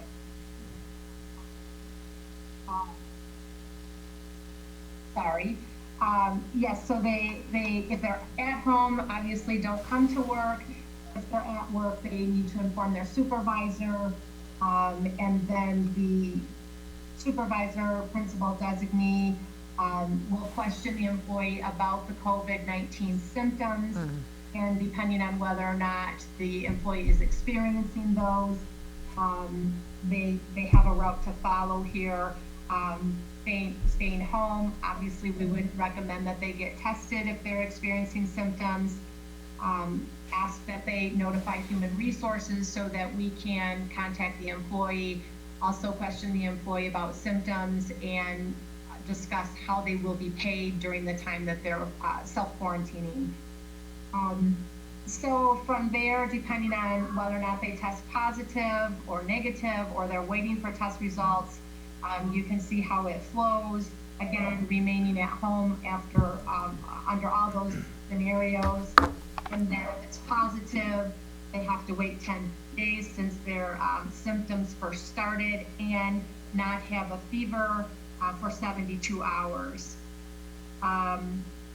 Anyone who has tested positive will be required to produce a release from the county health department. That way we know that they've been in close contact with the health department, and we know it's safe when they're able to return to work. We will be communicating with any building staff where an individual has tested positive for COVID-19. Only those employees who were deemed close contact, meaning within 6 feet for 15 minutes or more of that individual who tested positive, they will be contacted directly by the Portage County Health Department and most likely myself as well, so that we can talk about next steps for them. Any questions? Beth, I've had a couple of people ask me about this, and they said they tried to find it on our website. I don't know if it's they're having a problem. I mean, is this front and center on our website? Yeah, they do have to click a couple of times for this information. Right now, it's under hashtag in this together, COVID closure information, staff communication. That's on the front page? Yeah. Okay. And this information was sent to every employee of the district, as well as every family member of the district that was currently enrolled for the 2019-2020 school year. So folks did receive this in their inbox last week, Friday. And then the video that we participated in today will also be, I'm not sure when that's set to go out, but that also highlights, you know, the important protocols. Yes, Barb. Can you tell us how the payment will go if they're for quarantining? Does workers' compensation fall into this area? Well, it's going to be interesting to see how the workers' compensation piece plays out if somebody believes that they were within close contact with somebody that tested positive at work. Right now, everything that I'm reading is it's kind of difficult to prove that that's how they may have contracted COVID-19. So initially, we're telling it's highly likely that workers' comp would not cover it unless we can truly connect the positive individual to somebody at work. So right now, most employees, if they haven't used their FFCRA leave, they would be entitled to 2 weeks of leave during their time of quarantine or illness at full pay. If they should run out of that leave for whatever reason, they certainly could use their sick leave balances or any other accrued leave that they would have. And then, you know, hopefully we won't get into a situation where somebody doesn't have any leave at all, and we're just going to have to take that on an individual basis at this point, and probably be discussing that within the cabinet level if we get into a situation where people have run out of their FFCRA leave. Say, Beth, Yeah.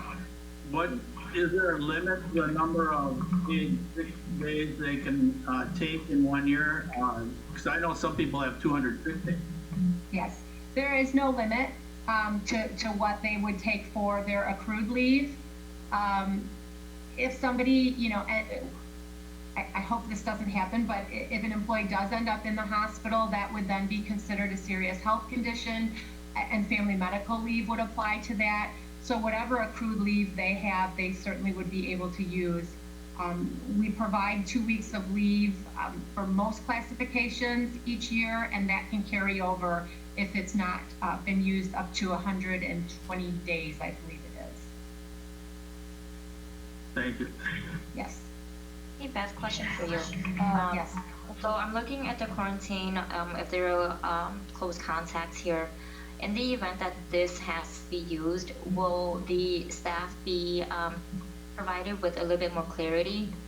Because from what I understand from the DHS website is if you are a close contact, especially if you're living in the same home, that your 14 days starts after their 10-day isolation ends. So it's a 10 days plus a 14 days in quarantine for close contact, if I'm correct. You are correct, Anne. There is another flow chart that talks about close contact, and we have household contacts as well as non-household contacts. Sarah, I don't know if you can pull that one up, but that would provide the quarantining rules in that regard. Because, so if I'm reading the correct one, it says employee close contact with confirmed COVID individual. So I'm looking at the second grade box. It says negative COVID-19, no test, waiting on results. And it says contacts with an employee household, yes or no. So if we look at the yes, it says quarantine for 14 days after household individual's quarantine is complete. So if I'm reading that correctly, that's quarantine for 14 days after the individual who lives in that home who was tested positive. Yes. Okay. Because it is quarantine under there and not isolation, because anyone who was tested positive is considered to be in isolation, and whoever is a close contact is under quarantine. So I just want to clarify if that was the individual person who was tested positive or not, because of the quarantine word in there. I'm sorry, I missed that last part, Anne. Sorry. Because again, it reads quarantine for 14 days after household individual's quarantine is complete. So when I read that, again, it means, so for example, I'll take me and my partner. So say my partner is the one, can y'all hear me? Yes. Yeah. So for example, my partner tested positive and we live in the same home, and then he's considered, the terminology that is used by the DHS is he needs to stay in isolation for the 10 days. Once his 10 days is up, then I must remain in quarantine for 14 days after his isolation. But when I'm reading it, because it says household individual's quarantine is complete, so again, because I am stuck on the whole DHS verbiage of how they identify, whether you tested positive or negative for COVID. So we'll check that, Anne, but you're absolutely right. If someone tests positive within the household, they should be within isolation versus quarantine. So we'll double check that one on the verbiage there. But yes, it does create a situation where somebody can be self-quarantining for a long period of time, obviously depending on how many individuals in the house test positive. So we may get into situations where people exhaust their paid leave, and we're going to have to address that if that's the case. This creates obviously a substitute nightmare. Is there any indication from the DPI, and maybe this is for Craig, about flexibility, of having somebody trained in the classroom if a teacher is gone for 14? Have we heard anything? Well, I mean, we still are under contract with Parallel, who provides us our subs. They're working continuously to recruit subs, but we know it's going to be a challenge because, people are fearful. So that's definitely going to be a challenge, and I think that also plays into what models we maybe move in and out of, depending on our numbers. Thank you. Capacity in every department, is going to be an issue, and internally we're talking about that. For example, what's the capacity of our transportation? How many bus drivers could come test positive for COVID at the same time before our capacity will no longer allow us to transport kids? Food service, for example. If we get an outbreak in a specific school and have to shut down a kitchen, and then possibly another kitchen, what's the capacity of our food service that could require us to go into e-learning.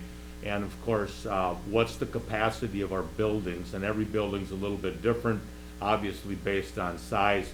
But what's the capacity of a specific building in terms of the number of staff that may test positive for COVID, in terms of whether or not we can keep that particular building open. So substitutes just for teachers is just one issue. It's for every department in the school district. Do you mind if I ask a couple of questions about the reopening plan that was put out last week, or last month? I don't want to take up monopolize the questions, but these have been asked of me by teachers and other people in the district. Do you mind if I ask a couple of questions about that? I guess I'm trying to figure out, G, right now, if we can get through the presentation, so that, and then, because I think there are going to be other board members who also have questions, and then maybe we can take those general questions at the end. Yeah, So I don't want to monopolize the questions. Do any other people have questions with respect to the response protocol flow charts? You know what, can I just make one comment? Wow, what a lot of work went into those. Nice job. I think it's really helpful to have those stated in the flow chart. And I noticed someplace on the flow chart it says, these will be updated, there will be changes. And I think that flexibility, we have to be flexible throughout this. But nice job on those. I believe there's probably a combination of people put those together. It looks like you really thought this too. I just want to. Thank you. Okay, I think the other, before we go on to questions, under school reopening is our summer school session guide that was put together, if there are any questions on that. Do people have any questions on the summer school guide?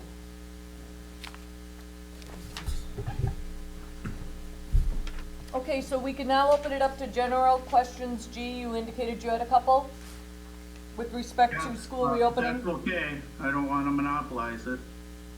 Everyone will get the opportunity to ask as many questions as they would like. That's why we're all here tonight. Okay. First of all, with the 7 through 12 plan, half the kids are going to be there Monday, Tuesday, the other half Thursday, Friday. Are the teachers going to be there Monday, Tuesday, Thursday, Friday? They will, yes, they will. They'll also be there on Wednesday. Okay. In the building? Yes.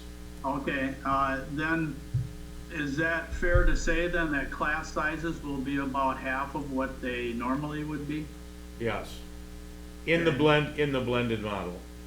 Yeah. Then to me that I had time to think about it. The K through 6 is really, and I understand all the problems inherent in dealing with younger kids and babysitting and things like that, but I don't see a lot of relief there for our K through 6 program for students or for teachers. And I know they're going to try to do their best to make class sizes smaller in all the ways that they can, but to me it looks, I mean, 7 through 12, I can see that there's some pretty good measures being taken to mitigate COVID, but I don't see a lot in the grade schools. And we've had some comments regarding that, G. We continue to talk about that internally as well. We built the model on the assumption that, first of all, I do firmly believe that we need to get our kids back in school, and we are concerned about child care and the inability of parents to come up with child care for e-learning. That said, we're going to also, we know there's a number of families, students that don't feel comfortable coming to school. We're going to do more of an analysis on what that really looks like and how many we're talking about. And actually, Corey and I, and this is kind of ahead of a conversation because we haven't brought this forward yet to cabinet, and we will tomorrow. Corey has some additional ideas as it relates to providing more e-learning for elementary students for the parents that truly just would prefer that. We know that we have parents that are telling us that they will not be sending their children to school because they just don't feel comfortable. However, we also may have a number of parents that would prefer to have e-learning for their students. So we want to do an analysis of what that might look like, because we may take a school, for example, in third grade, pick a school, McKinley, with 3 sections of third graders, for example, having those teachers get together and determine out of the 3 teachers who's going to teach e-learning for a third of the class, and who will be in person for 2/3 of the class. And of course, I'm simplifying this by using rounded figures and whatnot, but those are conversations that will continue. I've heard a number of people through via email concerns why we don't have an option for blended as it relates to elementary as well. So, and Corey, I know I probably just took a shot at a brief conversation that Corey and I literally had this afternoon. You want to add to that, Corey? Oh, unmute. Gotta unmute, Corey. Unmute. You did a great job there. Basically what we're trying to do is balance the childcare issue with also trying to accommodate parents who know right now that they are not going to send their child back no matter what. And then also trying to accommodate those families that really want their kids back in school. So we are continuing to problem solve the situation. We're modifying, we're adjusting, we're learning from others, we're communicating with a lot of different people. Like Sarah mentioned earlier, as the next few weeks come, we'll likely survey families again as well as staff to see where they're at and how they're feeling, and then provide as many options as we can while trying to keep everybody safe. So no decisions have been made. We'll continue to make sure that we're communicating with everybody and giving everyone all of the information that we have to make the best decision possible that they can for their family. So Greg, you hit it spot on. More to come in the coming weeks. Earlier in the meeting, I believe, somebody's got to turn off. You off? Thank you. Earlier on in the meeting, I alluded to the fact that this plan likely will be tweaked as we continue throughout the summer, and we'll bring that information and update back to the board, and it might need board approval. If there's something of substance, which I would say that's something of substance, that's an actual amendment to the plan, and we would bring that forward for the board to consider. So there'll be more to come on that. I'm hoping we can find some there, because I just don't see any relief for elementary school. It's tougher. I understand it's tougher, but I'm hoping. I know you're looking at it, and I think it's a real problem area. I want to note, and I've done it every meeting, and I'm going to continue to do it. We are going to continue to have more questions than we have answers to. We are going to continue to have that for the rest of the summer. We are going to have that into the fall. We are going to have that until, and if we ever wind up with a vaccine that everybody can get, and that's just the reality. I just think it's so important for us to recognize how much work has already been done in the district since the board last met to approve the reopening plan. So everything that you're seeing tonight, so when Craig says we're going to be tweaking the plan, the reality is that the administration is full-time, more than full-time, filling out this plan. They are infilling all of the specifics, whether it be the flow charts, whether it be responses to parents about where they're coming from in terms of whether they want to send their kids back to school. We're also seeing our state government and frankly our federal government that's going to be infilling with our plan. We're going to see a significant portion of people from our community lose an additional $600 worth of unemployment benefits at the end of July with no additional potential resources in sight. We all know that that's going to create a lot of pressure for a lot of families within this community. So there's so many moving balls in the air with respect to COVID. And that's why the district plan is focused on safety, flexibility, and the best education possible under the circumstances. And I truly believe that none of us are going to know, we were going to know something totally different by the middle of August than we know right now. But the reality core is that administration, cabinet, and staff continue to work tirelessly to try to reach those overriding goals that we've set with respect to safety, flexibility, and the best education possible. So we're all, I think everyone's tired of COVID. I mean, all of us just want it to be gone and done, and nerves are frayed. It's the reality, I believe, for all of us. And we have to recognize that, and we have to allow administration to continue to move forward and best answer all of the questions that they're receiving and distill and organize all of the information that is coming forward for us. And that's what the board charged them to do in the course of our last board meeting, and what they've gotten off to an incredibly huge running start in doing. I guess we all want an answer. We all want, here, this is it, and now this is what it's gonna be, and it's not gonna change. But COVID's not letting us do that. It hasn't let us do that since we first were told to close down our schools in February. I mean, and a lot of it's within our control. A lot of it, well, nothing's within our control with COVID.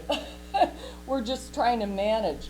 But again, we need to recognize it's our district, it's our county, it's our state, it's our federal government, and COVID's circling around the big elephant in the room, controlling a lot of things. So I guess I want us to recognize as we look to the details, to also continue to acknowledge that larger picture of all the substantive work that's getting done here in our district day by day. We are light years ahead of so many school districts within the state. We have, and then Barb, I'll get to your letter here. We have, we continue to receive calls from various school districts specifically to get our information from various states.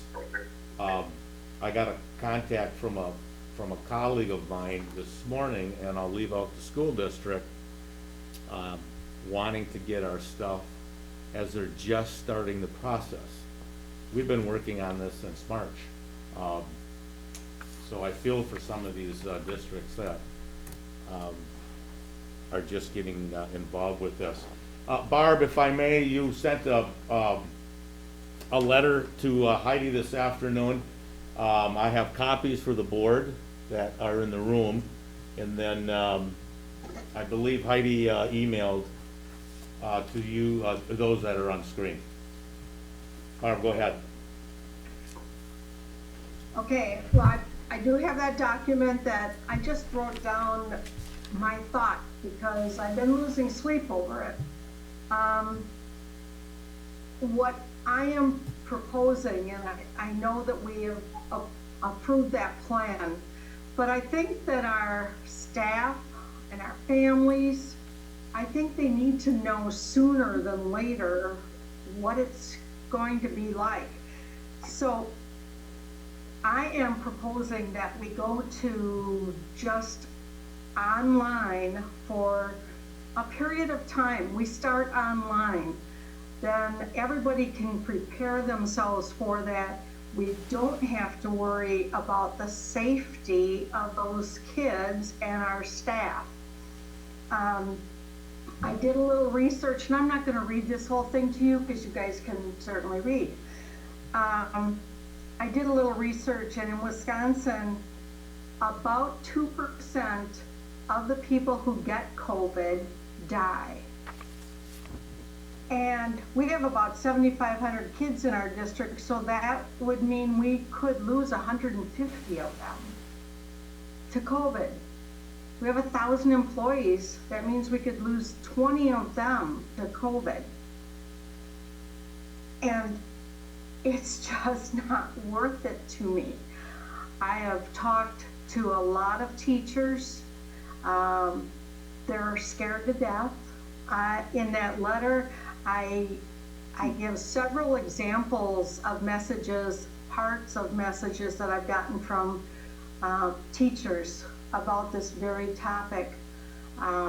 If we were going to go face-to-face, I would say definitely with the masks, and I would fight that battle later, but right now, I really want us to consider, or you, the cabinet, to consider making the decision. Maybe it's for a month, maybe it's for a quarter, just so people can have the next 5 or 6 weeks to prepare for whatever the online thing is going to be. Now, it's going to be different for younger kids.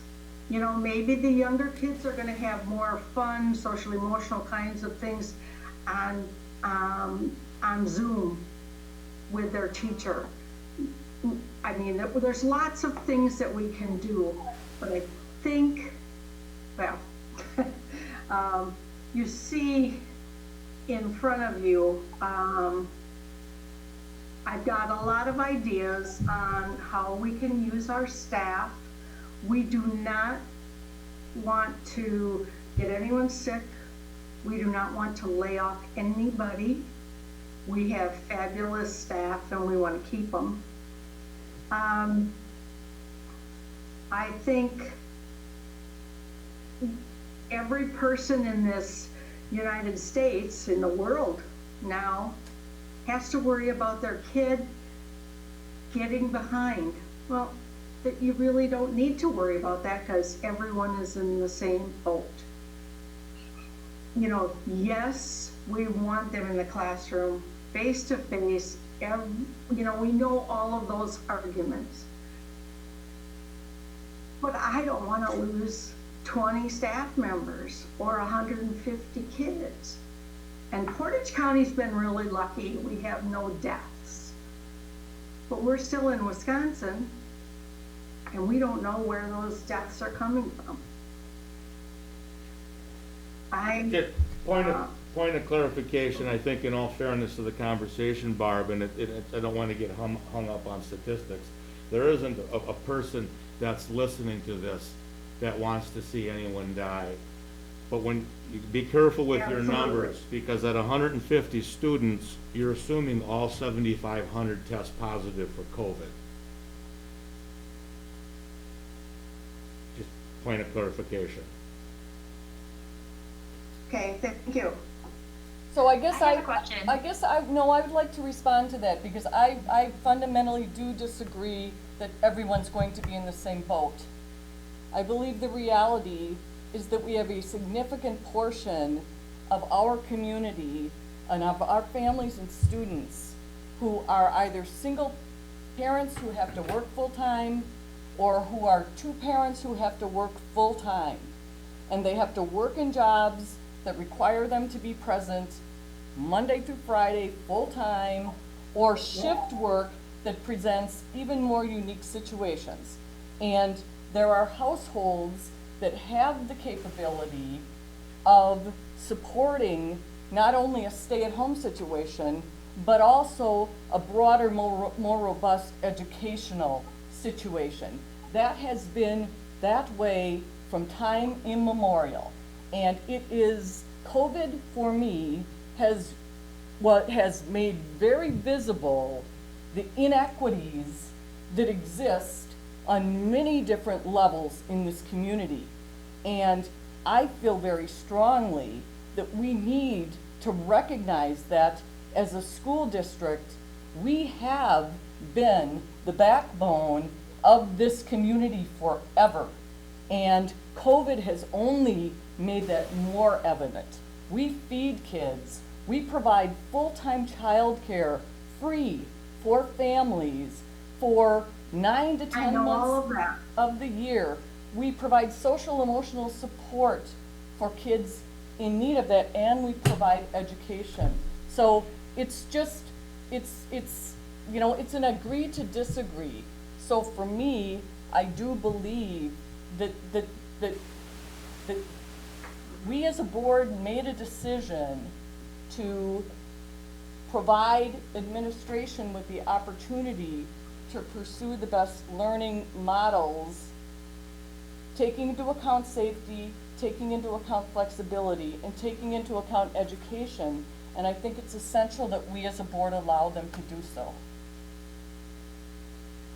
Well, just like everyone else, I've had my mind changed because of the increasing numbers and because of I'm listening to the staff. I'm listening to those parents who have said, I am not sending my kid back in that Petri dish. I'm just telling you my opinion. I know the research. I've read everything imaginable about this. I know. I trust our administration, but I also believe that while we might be the backbone of the community, we aren't in the business of daycare. You don't think we are? The whole issue here in terms of isolation, social distancing, and quarantine, I think the practice of that is very different from one individual to one family. I know families, personal, within my own family, as well as friends of mine, that have not left their core as it relates to who they're in contact with. They haven't left their house yet, except for groceries, and now if they need to go back to work. I know those that are running around in the bars right now. So how people are reacting this is very different. When you say a Petri dish, I think we got to be careful here. I've been in the walkthroughs of our buildings. We started school today. I think there's a fair argument that our schools are is a much safer environment right now than what many of our children are in. We have groups of kids all over the place. They are not social distancing. They're playing basketball together. Literally, they're on a court playing basketball. They're exchanging saliva and sweat on a basketball court. There are kids at the parks that are having games. There are families that are playing together. And of course, the whole issue of what that means to stay safe at home is very different from one family to the next. So depending on who you talk to, you're going to get a different response to this. I am hearing from families that are angry that we opened up summer school. We also heard from families that are angry that we have the the safe protocols in place because it makes them feel like their kids are in boot camp right now. So we hear from the far left and we hear from the far right, and then the politics get involved. At the end of the day, we've got to make a decision to get our children back to school as safe as we can. But Barb, I'll argue our schools right now are safer than many other places our kids are. Well, I would certainly share G's concern about the elementary with all those kids as well. Well, thank you for mentioning my name, Barb, because I had another comment, if that's okay. I think your option is the safest of all, and unfortunately, if the numbers go like they are, we're seeing that already in some states. Los Angeles and California is shutting down schools. But I want to address all the letters we've gotten this last couple weeks. The 800-pound gorilla in the room is masks. Now, I was at the the Portage County Health Committee meeting earlier today. I left because it was a disaster from my eyes, because social distancing was thrown by the wayside as people surged into the room. As the meeting started, people without masks surged into the room right by me, pushing me out of the way, and social distancing went out the door. Half the people there had masks, half didn't. And it was already emotional before the meeting started. And I looked at that and I said, well, that's a preview. We'll see that if we decide to wear masks or not. To me, I'll tell you right now, I'm in favor of wearing masks because I want schools to be successful, because I want us back in school, because I don't want to see school stopped after a month. And to me, the best way to do that is to wear masks. I know people won't like it, some people won't, but I think they're a declining number in the face of the numbers that we see out there. We're going to have to address it sometime, and sometime soon, I'm afraid. And G, you're referring to students specifically? Yes. Everyone to include students, yeah. Yes, the legal opinion I got from Bob Butler at WASB that I sent to you and Meg, I misinterpreted the last paragraph. I thought he meant that it was we had to consult the health officials, but we don't. It turns out it says it'd be nice, be beneficial, but ultimately in the end, it's we do, according to his legalese, what I can make out is that we do have the ability. Whether we do it or not, is gonna, as you said, Craig, the thing I tell everybody is in next week, it won't be the same. It'll be different. The week after that, it's gonna be different. We have 6 weeks, and we're all crossing our fingers and our toes and everything, hoping that no disaster hits. But for me, to the people who don't want to wear masks and then want their kids back in school, my only thing I can say is masks are the best way to get back in school and to stay in school. So I think Trish had I some. have I think Trish has been waiting, so I'm going to take Trish first, and then I'll take, I think, was that Ann next? Go ahead, Trish. Thank you. Hey, I appreciate everyone's comments, and I appreciate the hard work that the administration has done. So I, like everyone else, sent an email to administration today requesting that we have a special meeting sometime in the near future just to address some of these things. I will say with masks, the county, I mean, it's interesting that she was at that meeting. I would like to have gone to it as well. I do think that the county, I think based on who's pushing this and how it's being pushed, I think the county is going to come out with a county-wide mask ordinance at the next meeting. But here's my thing: we're only set up for discussion tonight. We're not set up for making any decisions.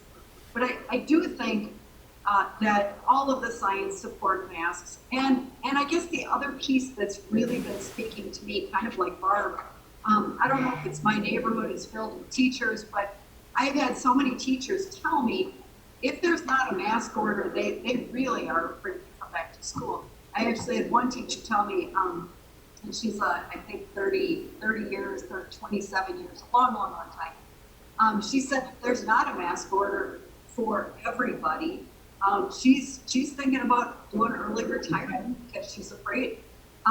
So I think our staff needs to know that we're working on this. And Craig, I agree with you. My guess is that with all the protocols that have been put into place, our schools are going to be safe places. So much thought and attention has been put into so many details. But I think we need to address this mask. We're obviously not going to address it tonight. I'm going to ask if you at Cabinet would, push this around. I did have a chance to look at the proposed ordinance that the Portage County Health and Services Committee is looking at, what they're talking about moving forward tonight. And we need to have, I think we need to have a mask policy that has reasonable exceptions to it, that our teachers can work with, but I think most of all, give everybody a sense of comfort that we're addressing this. Because right now, all these emails that we've gotten, they're like, are you addressing this or not? And I think we need to send a vote of confidence that yes, we are addressing it. This is what we're proposing. And I'm certainly not in the right position to make a proposal as to what that should look like. You are, the administration is, and the administration should bring something forward. The other question that I had, and we need to do that for our families, but we really need to do that for our teachers because frankly, Barbara's right, our teachers are scared. They're scared about themselves getting sick. The other question that I have that I put in that email today is extracurriculars. We haven't had any conversation about extracurriculars and sports specifically. I've had a couple of people send me emails about they see the running clubs out and they see the kids running, and I look at it and say, well, they're outside, it's safe, but the bottom line is that they have questions about what are extracurriculars going to look like, what are sports going to look like, what is it going to look like for our students, what's it going to look like for our staff, what's it going to look like for parents that want to come and watch these things. So I'm not saying, and no answers tonight, I'm just saying these are topics that seem to be coming up to us, the board members, which are the base of the community. I think that our administration needs to come back with this, and it very well might be a special meeting that is later this month, just to start, but to continue giving answers and guidance, because you've certainly given a lot of answers and guidance already. But these are topics that I think that need to come up and need to be addressed. And I don't want to write a policy. I don't want to make a motion. I want you guys to figure out what is practicable, what you can do, what you can't do, and so forth. So co-curriculars were addressed in the plan, Trish, that we passed. And the information that came to the board at the last meeting, clearly WIAA is working through issues with respect to athletics. They will be providing guidance as they've always done, and then we as a district will be taking a look, administration will be taking a look at that. With respect to the clubs, again, the broader conversation was that if schools were able to be open and able to be having face-to-face instruction, that there would be the option to be able to have those co-curricular activities happening utilizing the same safety protocols that we would be using within the classroom. So those were the broad parameters that were presented in the plan that was approved last month with respect to those co-curricular issues. Trish, you said a lot there, and of course it was recapping your email. Again, Cabinet meets twice a week. We talk about masks twice a week. We are constantly talking about masks.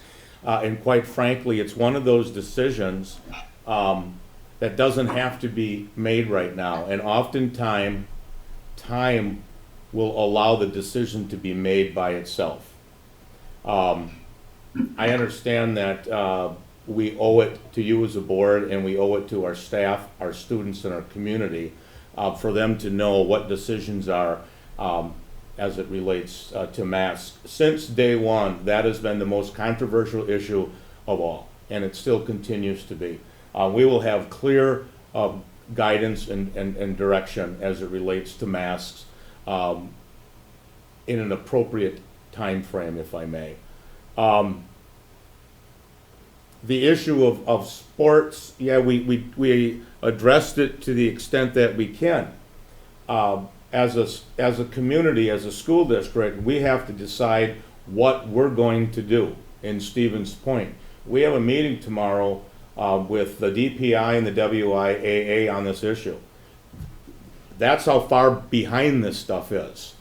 The WIA, they're offering guidelines with no recommendations. At the end of the day, we're going to have to decide what Stephen's point is going to do for athletics, and it might be very different than what Marshfield does and the rest of our conference. We just don't know. The other issue, we have to understand that likely is going to change. If we start in school face to face, we may have athletics. What happens within 3 weeks if we're back to e-learning because of certain outbreaks at SPASH? Are we going to continue to play football? Probably not. People don't want to have that discussion. If we start, and this has got nothing to do with my interest of going person to person, believe me. If we start, however, if we start with the e-learning model, we won't be having athletics. You can't justify it. So there is so much that's going to happen in the next 6 weeks. Really, really important stuff. And when you talk about not having discussion at this level about athletics, heck, we're meeting with the WIA tomorrow. They don't know what's going on yet. Nobody wants to make these really difficult decisions because, quite frankly, we're going to tick off half the people regardless of what we do. At the end, we're going to make the very best decisions that we can based on what's good for kids, what's good for staff, knowing that I'm going to upset a lot of people regardless of what decisions get made. For every person that I say criticizes for considering opening up school, I get somebody that's angry that we pulled kids out of school in the first place. So making decisions without politics is going to be my goal. Good luck with that. Yeah, Good luck with that, man. Good luck. All right, so Anne, did you have a question? Yes, I do. So, how does the district handle it if there is either a citywide or a county-wide mandate on the use of masks? Would we fall under that? Depending how it's written. And you know what? More power to them if they're going to do it. I'll welcome that with open arms. The city of Shorewood just did that. I'm not sure what Dane County did, but Shorewood, which is not suburban, it's right next to Milwaukee proper, have a citywide requirement to wear masks indoors, including the school district, in the event they go back person to person. So it depends, I guess, what the county would put in their requirement. And I believe Dane County did pass, required with respect to masks, but did not provide any sort of enforcement mechanism and indicated that that was not going to be a matter that law enforcement or government was going to be enforcing.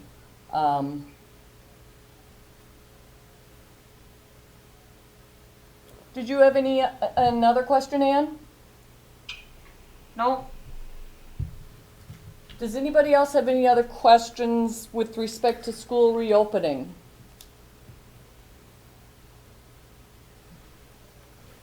We have another school board meeting in August, prior to school starting. In the event we believe that there are enough significant issues that need to be communicated and or acted on, we will then work with Meg to consider some type of special meeting Trish. I mean, this is important stuff, obviously. The closer we're getting, the more worked up people are getting. We're also increasing in our positive COVID-19 test as well. So we're just going to continue to take this day by day, week by week, and plan and communicate. And the other thing I just want to note is summer school has required a significant amount of planning for everyone, and over the course of these next 3 weeks will continue to require a lot of work and a lot of attention from administration and from all of those people that are working to try to see if we can provide that for this short summer period. And we as a district clearly are going to be able to learn an awful lot of information and probably have a lot more questions as we move through the day-to-day practicals of having kids in our buildings for the first time since February or March. I can't remember. All right, thank you. We will move into item B, which is equity and inclusion in our schools. I keep taking my mask off when I speak, and that's probably not what we're supposed to do, but that's what we're doing here. We're trying this stuff out. We are within our 6 feet, but when I'm putting my glasses on, I'm fogging up. So I was just can't going to ask do you how you both do. at the same time. Mine are too. How do you I deal don't with know. that? Okay. Can I ask, before we get into that, the next topic is pretty interesting. Could we just take a couple minutes? Oh, a break? Is that okay with everybody? Sure, let's take 5 minutes. 5 Is minutes? that okay? I'm fine. Yeah. Thanks, G. Yeah, thank you. Yep. Thank you. So we are on item 12B, equity and inclusion in our schools. If I may, I'd like to do, say a few things, and then turn the conversation over to others. We're served a petition over the, I believe last Thursday or Friday, referred to as Justice for Spash Students of Color. It was a petition, had 1,000 signatures. It was a petition that we were aware of over the last couple of weeks, and made a decision to not address it until it was served. That said, we had the issue of equity and inclusion on the board agenda to begin a conversation, recognizing that these are issues that obviously we're dealing throughout the country, and certainly issues that are within our school district as well as our community. And quite frankly, it's time we put our energies into addressing the issue at hand. I had an opportunity to have a WebEx meeting on Saturday with 5 individuals, I believe, that were involved with creating the petition, as well as Ann Vang, board member Ann Vang, to discuss the petition and the topic in general, and what steps we as a school district are going to consider as we move forward. And I hope you agree with this. It was what I would say a positive conversation. It was like an hour and 15 minutes. Everybody involved had an opportunity to speak. And it's the beginning in terms of moving towards addressing the issue. But we need to understand what the issue is that we're talking about, I believe, first.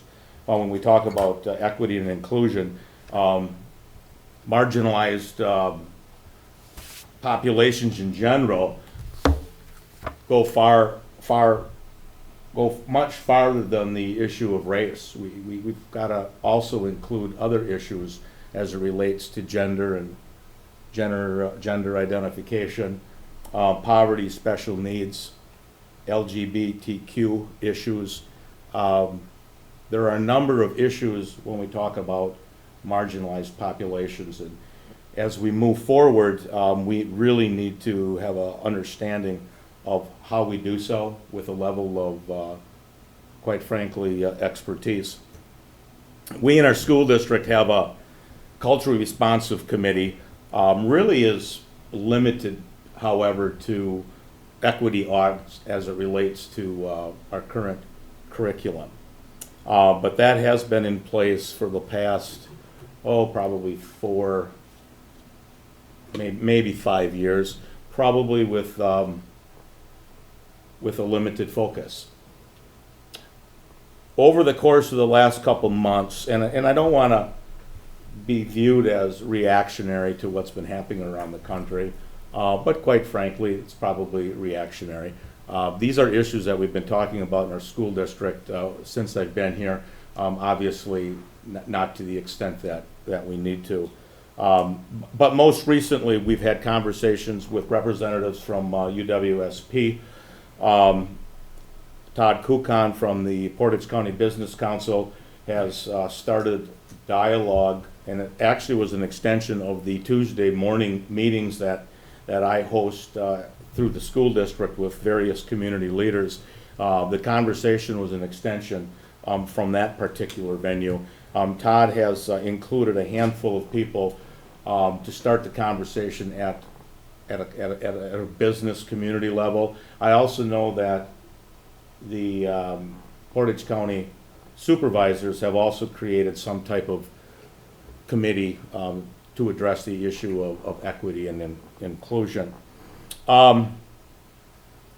We also had a meeting today, myself, Meg Caleb, and John Vollendorf, with 2 professors from UW-Milwaukee that are considered the gurus, if I may, in the country, but certainly in the state of Wisconsin as it relates to working specifically with school districts on this issue. And after our meeting today, now more than ever, I think it confirmed what I thought we need to do, or I thought identifying where we're at. And that's really at an educational place. When we talk about these issues, they're very sensitive, they're very challenging, and they're very, very, very complex. We need to understand what we're talking about, what we're trying to accomplish as we move forward. We're going to follow up with those 2 individuals, as well as our contacts with UWSP, to develop a process, a plan to move forward in our district. As it relates to the petition itself, internally we're going to take a look at that document. There are a number of things that we can all step back and say, well, that certainly makes sense, and we can implement those changes right now.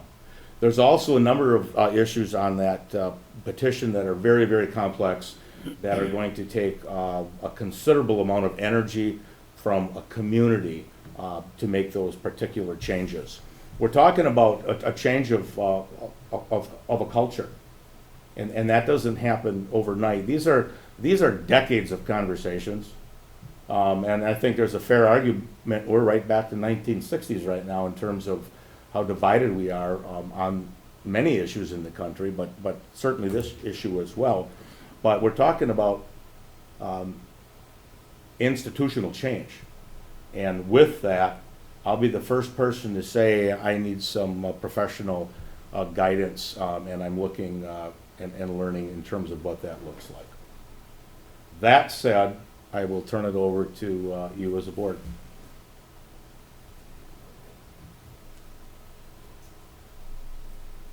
So do any board members have anything that they would like to provide for the group? So, I'll go ahead and start off on this because, again, I have talked to the group that started this petition.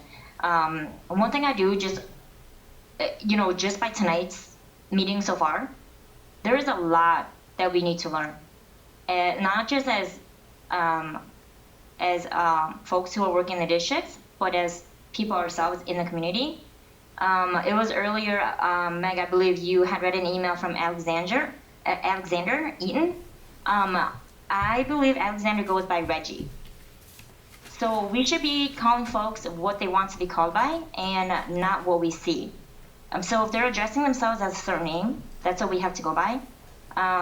We also have to treat them the way they want to be treated. So we have to get away from the whole treat someone the way you want to be treated. This goes down to the smallest thing that we may think that is small, but is a huge thing, especially for LGBTQI. When we're talking about pronouns, if they're used, we should make it a norm to say, you know, what are your pronouns? Are you know, and we go with what they're saying.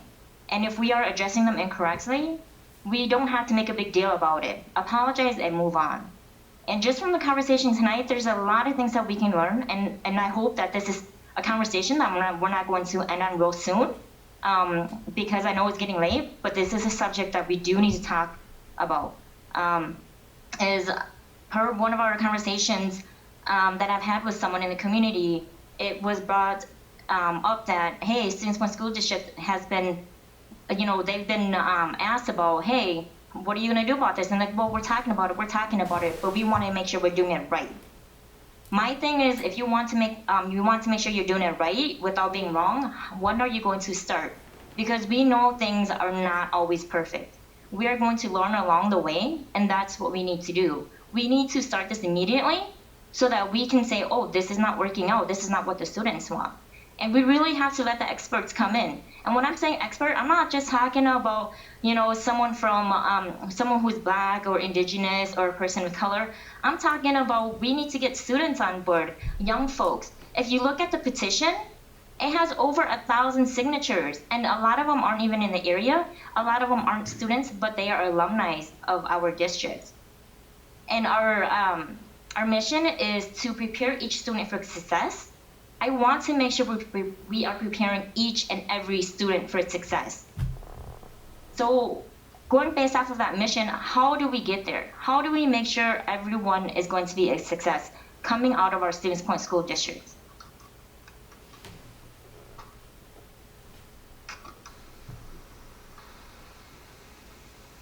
Oh, G, you're muted. You're on mute. Thank you. When I first saw the petition, you know, I was all fired up because, and I talked to Craig and I said, you know, I had taught at SPASH for 20 years, and I thought things were pretty good, but that was from my point of view.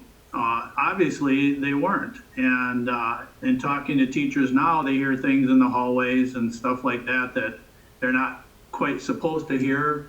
I've heard stories when I taught at the university from Black students that live in town that were kind of harrowing, and it was happening right in our town. So I got all fired up. I contacted a pretty influential person here in town in local government and had a meeting with her, and she told me one thing. She said, "You think you know everything."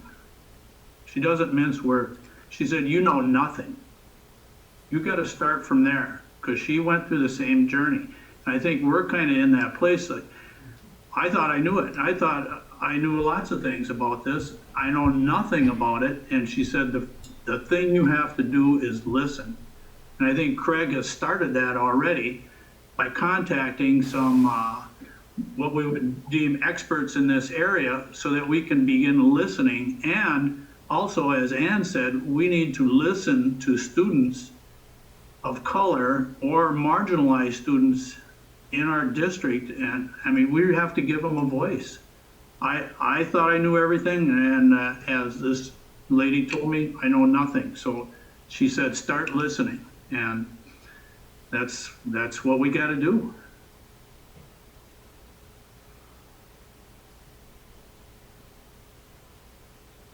Hey, Craig, earlier you had said that there are some things on the petition that we can, definitely do right away, and there are other things that we, there's going to be a process to it.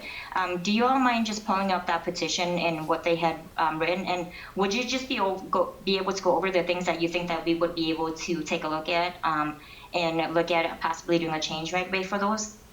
And we haven't gone through this as a cabinet. I'll give you one example. Increasing more cultural relevant music, for example, within our music department, having more culturally diverse food planning on our menus, for example. Those are just really small examples, but I'd feel more comfortable, Ann, if I'd have time to prepare for that. So is this something that we can put back on the agenda so that we can go over some of the things? This is an issue that's not going to go away, Ann.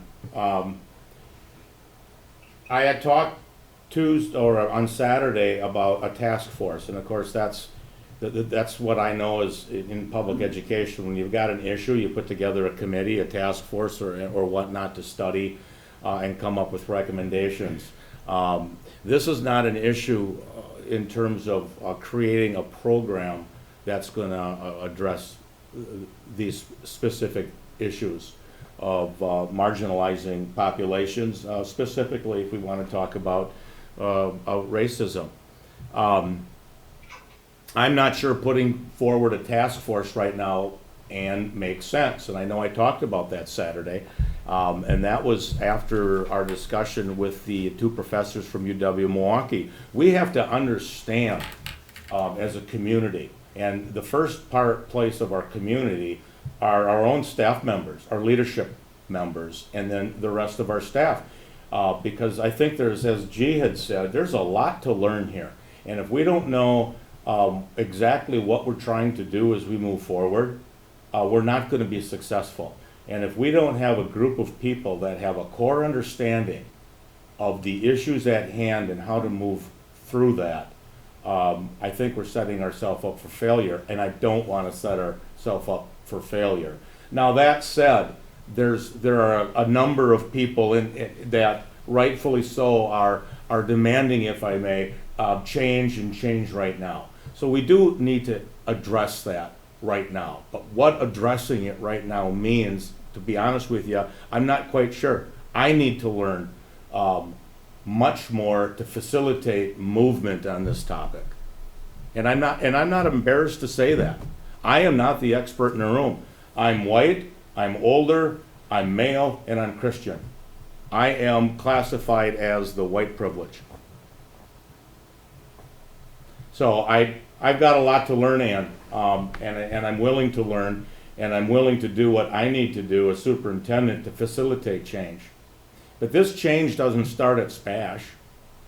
My goodness gracious, issues regarding marginalizing populations begins in the home before kids even get to school. And this is a community issue.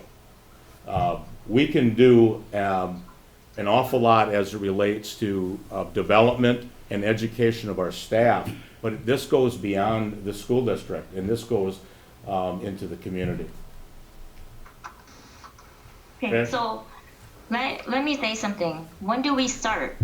Because let me tell you a story about me, okay? Like, just bear with me, let me tell you a story. Again, I'm a product of the Stevens Point School District. Kindergarten through graduation. My senior year in speech class, a white student had given a speech about how if you don't speak English, go back to your country. The messed up thing, the teacher had to approve our written speech before we could give it. I've been out of school for 17 years. When does this change happen for our marginalized students? We keep saying, yes, we need change, we need change. We talk about it. When are we going to take action? I understand it's not a program. I understand maybe a task force is not the right thing. I understand you want to put in, you want to have meetings with a bunch of experts. But when I'm looking at this, we're talking about the Business Bureau or with Todd. He is coming from a business perspective. as a person of color, I should not be treated as a business. We have so many experts who are already building the movement and making this change in our community, and who I'm sure are more than happy to come in and give you their expertise. And if they're not able to give you their expertise, what they can do is they can recommend you all who you can speak to about making these changes. We can do much better than saying the change is not going to be immediate. We know the change is not going to be immediate. But when do we start trying to make that change instead of just talking about it? 17 years I've been out of school, and nothing has been done. Let me also tell you, I know you all are very uncomfortable with having this conversation, but sometimes these uncomfortable conversations for you all are unsafe for Black, Indigenous, and people of color. Along with having these kind of conversations, our queer community are not able to speak up either, because it's an unsafe situation for us, not uncomfortable. I want you all to know there is a difference between being uncomfortable and being unsafe. So for me to be speaking out and giving you all this, I will face a lot of backlash, but it's okay. I'm ready for that. I'm expecting that.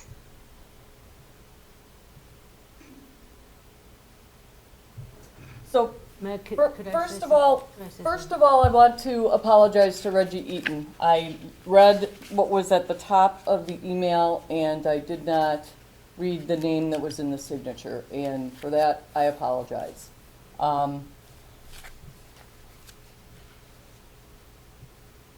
The petition was submitted to the district on Thursday so that it could be included in the agenda. And I guess with respect to a number of the items that Craig talked about previously, those are items that there have been some ongoing discussions, at least among the community meeting that Craig and I have been involved with, and some significant conversations with Cabinet since George Floyd was killed in Minneapolis. That has been an ongoing topic. So things have started. The question becomes, how do we ensure that we continue to move down a road of creating systemic and substantive change that can be consistent and that can be ongoing, that can have the financial resources that are needed and other resources that are needed, that can have input in the most constructive of ways, and that can truly have that commitment on the part of our district to make this a priority moving forward. For me, tonight's the beginning. When we received the petition from the students, I did email them back. I provided them with information about our meeting tonight. I thanked them for presenting the petition to us and all of the substantive and incredibly thoughtful recommendations and suggestions that were within that petition. The petition now has been presented to the district with signatures, and Cabinet will have it to begin to look through, and again to begin to determine what are some things that maybe are short-term, that can occur immediately.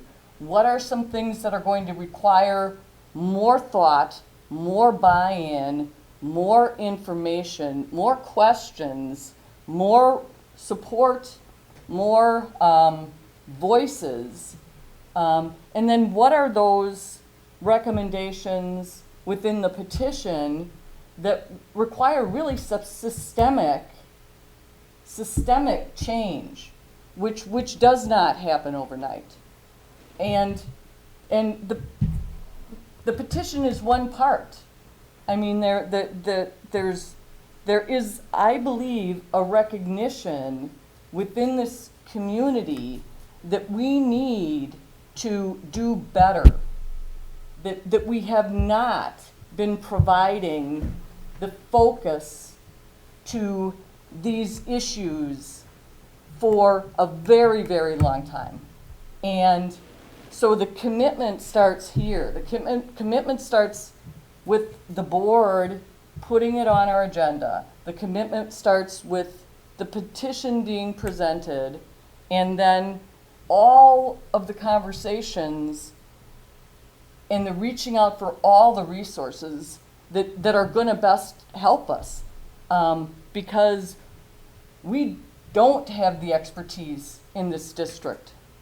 I mean, I am not aware of what the issues are, frankly. I mean, I know the broad, but the concerns. I'm not aware of what are other districts doing across this state, across this country, that are better addressing and better working towards that systemic change, or may already have created it. And we don't have that information. So I believe it's starting tonight. Okay. So I believe it's... I just want to quote someone amazing, Gajova.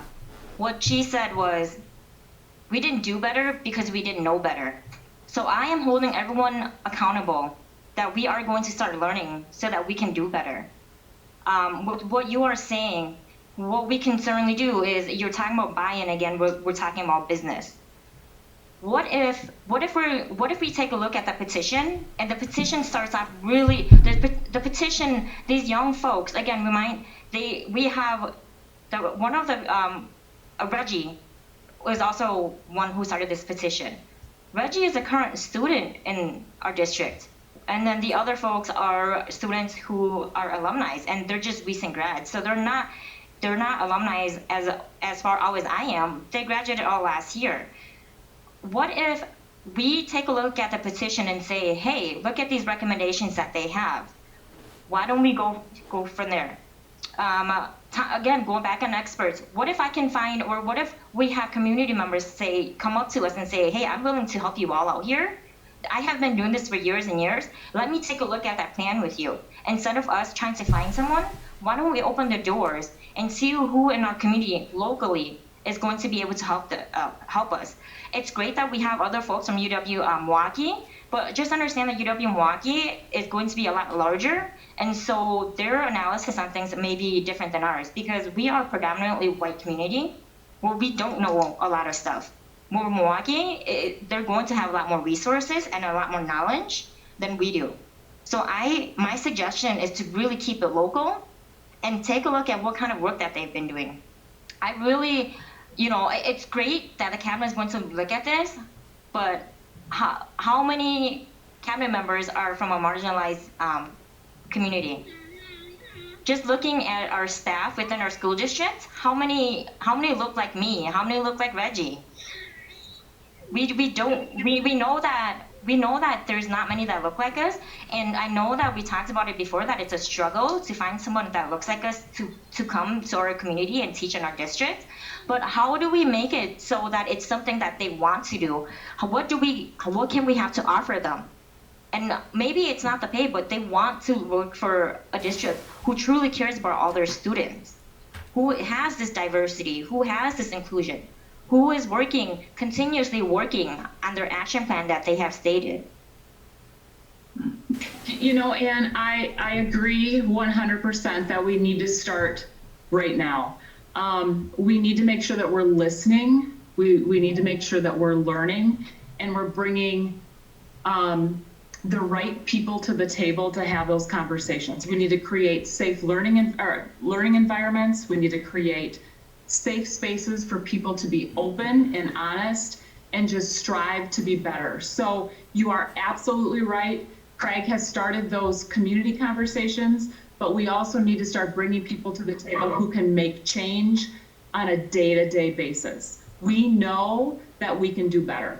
We absolutely know it, and I believe that cabinet, and I believe the group that has started the conversation is open to continued conversation and action. So we'll continue to have this discussion at a board level, but we'll also continue to have this discussion at a cabinet and at a leadership team level, as well as within our buildings. So you're right, Ann. I support your thought that we need to start now, and I want you to know that I'm committed, and I know that many other staff members in this district are committed to making change and bringing this to the forefront and making it a priority. So, is there an echo? Yes. Yes, no? Yes, there's an echo. Better now. Who's speaking? Okay. Judy, I think. All right. I think we're looking at a bunch of different things. To Ann's point, as well as Craig's, it really is a community-wide thing, and it's very personal. So when we look at that, some things you may or may not know about me. I grew up in California and Seattle, and I've been one of 2 white kids in a class. Diversity is very big in my family, LGBTQ as well as racial. So I've been teaching diversity for probably 15, 20 years, and it really is a personal thing, but it has community impact. When we moved to Stevens Point, my youngest child was in kindergarten. In 1st grade, he came home crying, saying the white kids were mean because he was playing with the Hmong students, and the white kids were making fun of him, saying that he was going to turn into a Hmong. And I had to explain to him that he was the whitest white kid in the school because of the way he looked. So there are lots of issues, but these are all personal as well. And so when you're talking about issues, when you think about the students and the petition and some of the things that they're asking for, and talking to some of family members and friends that I know that feel marginalized because of their gender preferences, or even because of their race or any other factor, even socioeconomic, it can put big divides, but it becomes personal. And so how do we take a look at this and turn this issue into something positive where it doesn't become personal attacks? And I think that's where we have to be really careful. We need to do systemic things, yes, but we also have to do things personally, because we're dealing with people's personal feelings, thoughts and experiences, and we can't ignore that as we focus on this issue, because it's huge, and as Craig says, it's going to take years and years and years. And it's little steps. There's not one thing that we can do that's going to fix it. So how do we start with some of those small things, and how do we pull people together to get that buy-in to move forward? And I think that's very important.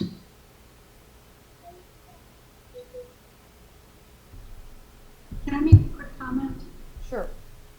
I appreciate Ann's comments, and I appreciate Judy's comments. Obviously very thoughtful and heartfelt. So mine are just a little bit more mundane and nuts and bolts oriented. Ann is right. There are people in the community that teach this stuff.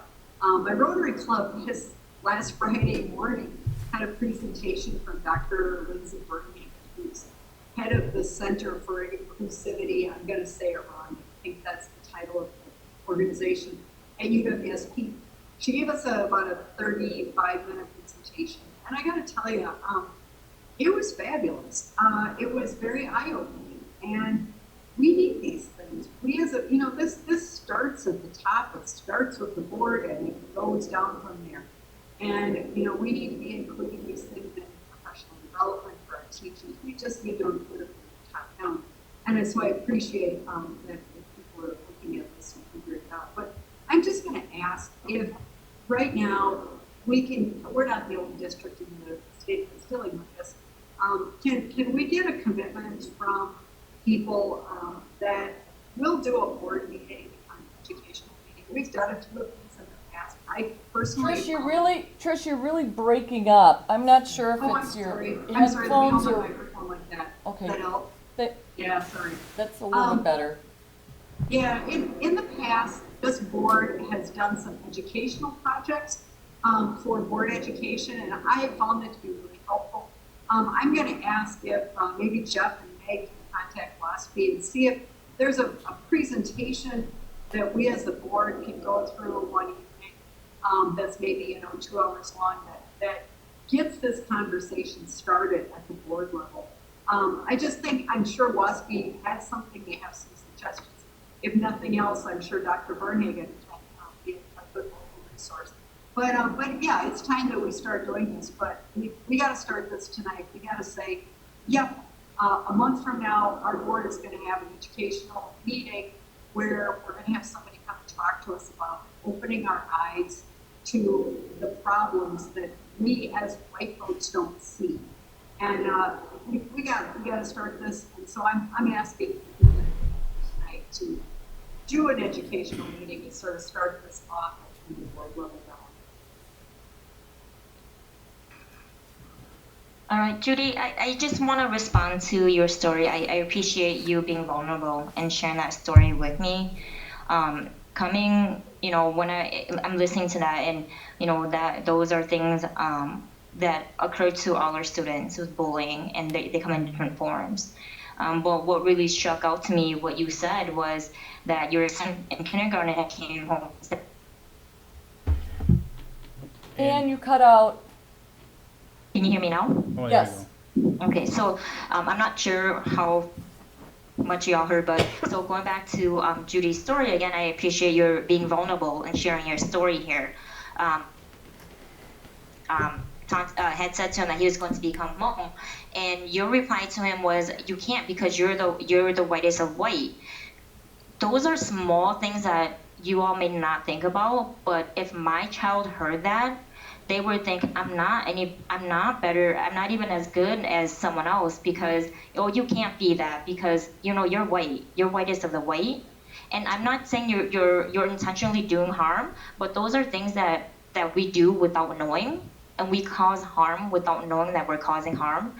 And I can say that I honestly believe that staff are doing things like that are very similar with unintentionally doing it.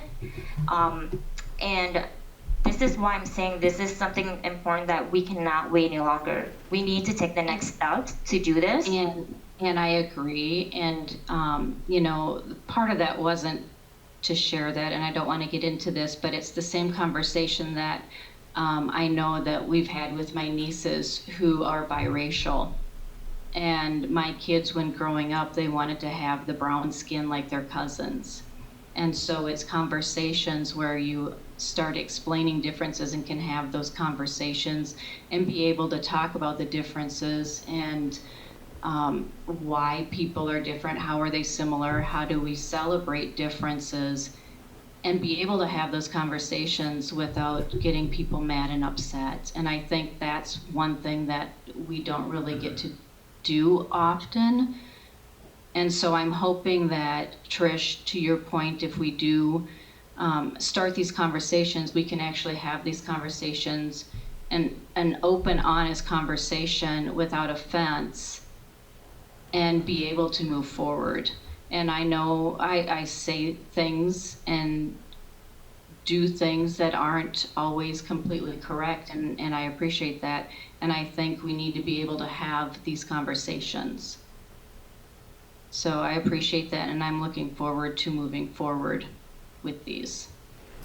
So Trish, we had, when I say we, Caleb and Connie, I had a meeting last week with Dr. Lindsay Bernhagen. She is the, works with the Center for Inclusive Teaching and Learning. So we are bringing in our experts, if I may, locally. We understand we've got we do have knowledge and expertise in our community. We need to tap into that. I've got a meeting with Greg Wright Friday morning. Al Thompson from UWSP has been involved with conversations as well. So I think, Ann, when you say when do we start, I think we're starting. I think we're starting right now. And I know talk is cheap, and lip service is cheap. People want action. I get that. I also believe that we need a level of education, just in terms of what you just expressed, in terms of as a school district, as educators, what are we saying in the classroom that we're just completely unaware of? Because we are predominantly middle class of white population. We have to have a greater understanding of what we're talking about. It has to be very deliberate as we move forward. And the one other clarification is the people we talked to today in this meeting, although they are located at UW-Milwaukee, the work that they do is with school districts across, well, the state of Wisconsin and also nationally. They're currently working with a number of districts within our state with truly this focus of systemic change that supports this broader, again, cultural change within school districts. I'm not saying that we as a district will work with these two women, but we are looking as a district to discover what resources are out there that can truly come in and do that more long-term work of really, as Craig says, turning a culture around and creating that as a focus and a priority system-wide. And how to best go about doing that. And again, being able to consult with people who have done it and who have done it successfully, and to be able to communicate with other districts who are in the process of doing it or who are ahead of us in the game of doing this.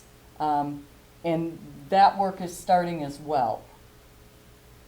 And will continue. This is G. I love Trish's idea about a meeting dedicated just to this topic, but I'd also like to see students that have felt the effects of discrimination and exclusion, as SPASH included in that. I think it's something that we've missed in previous forums. And this may sound kind of weird, and I don't know how you'd ever do it, to include students that perpetrated that discrimination. If they would like to come and civilly discuss their feelings. This may sound kind of idealistic and pie in the sky, but as Ann said, it would like to keep it local also. And I think some of the students that wrote the petition or other students have experienced that, to come to the meeting and give us their stories on both sides. Thank you, G. Thank you for putting that idea out there for the students who were deemed as perpetrators, because I think we really do need to hear all their stories. I think stories are things that we need to listen, and if anyone is willing to share their story, be vulnerable, and we can use it as a learning moment. I don't think we can just be taking statistics that other districts are providing. I think I'm gonna keep saying this, we start locally. We get our information here. A couple of months ago when we had talked about, I believe it was that safety survey or something like that, and I had requested it, I wanted to see how it was broken up demographically, and it really wasn't. It was just white, non-white, or Hispanic or non-Hispanic. And so I really wanted to see, what numbers were shown, because again, Stevens Point is a predominantly white school district. And so when we're looking at that, yeah, the percentages are low, but when we're looking at the percentage versus the numbers, they're high. Do we have statistics locally here in all of in the entire district involving, reprimands or anything like that? that breaks it down, going, down to race, gender, anything like that. So that's what we really work on, and that's the information that we provide to, if you all want to bring in other folks, but that's the information that we would provide and say, hey, these are our statistics. What can we learn from our statistics? Is that bringing in the students who, the students that are part of these statistics, or what do we do? Because I don't want to just use statistics outside of our district. Again, we can't start comparing ourselves to Milwaukee or Madison. They are huge, huge districts. So I like to see that. I like to do as much as we can locally. I know you all said Greg and Lindsay, you all said they're local. That's great. I believe they're all white folks. I think that if I'm going to be honest with you all. What upsets me the most is that I am the only person of color on this board, and I feel like I'm always the one bringing these topics up. And I'm tired of having allies. I need accomplices. We need accomplices to help us make that change. Because our allies are great, but I need that accomplice who's willing to go down with me, who is willing to be heard, and going to hit that backlash. That's what we need. Again, it isn't just start at SPASH. When is the best time do we start teaching this stuff? And the younger the students are, the better, because then they're continuously learning through the 12, 13 years that they're going to be spending in our district.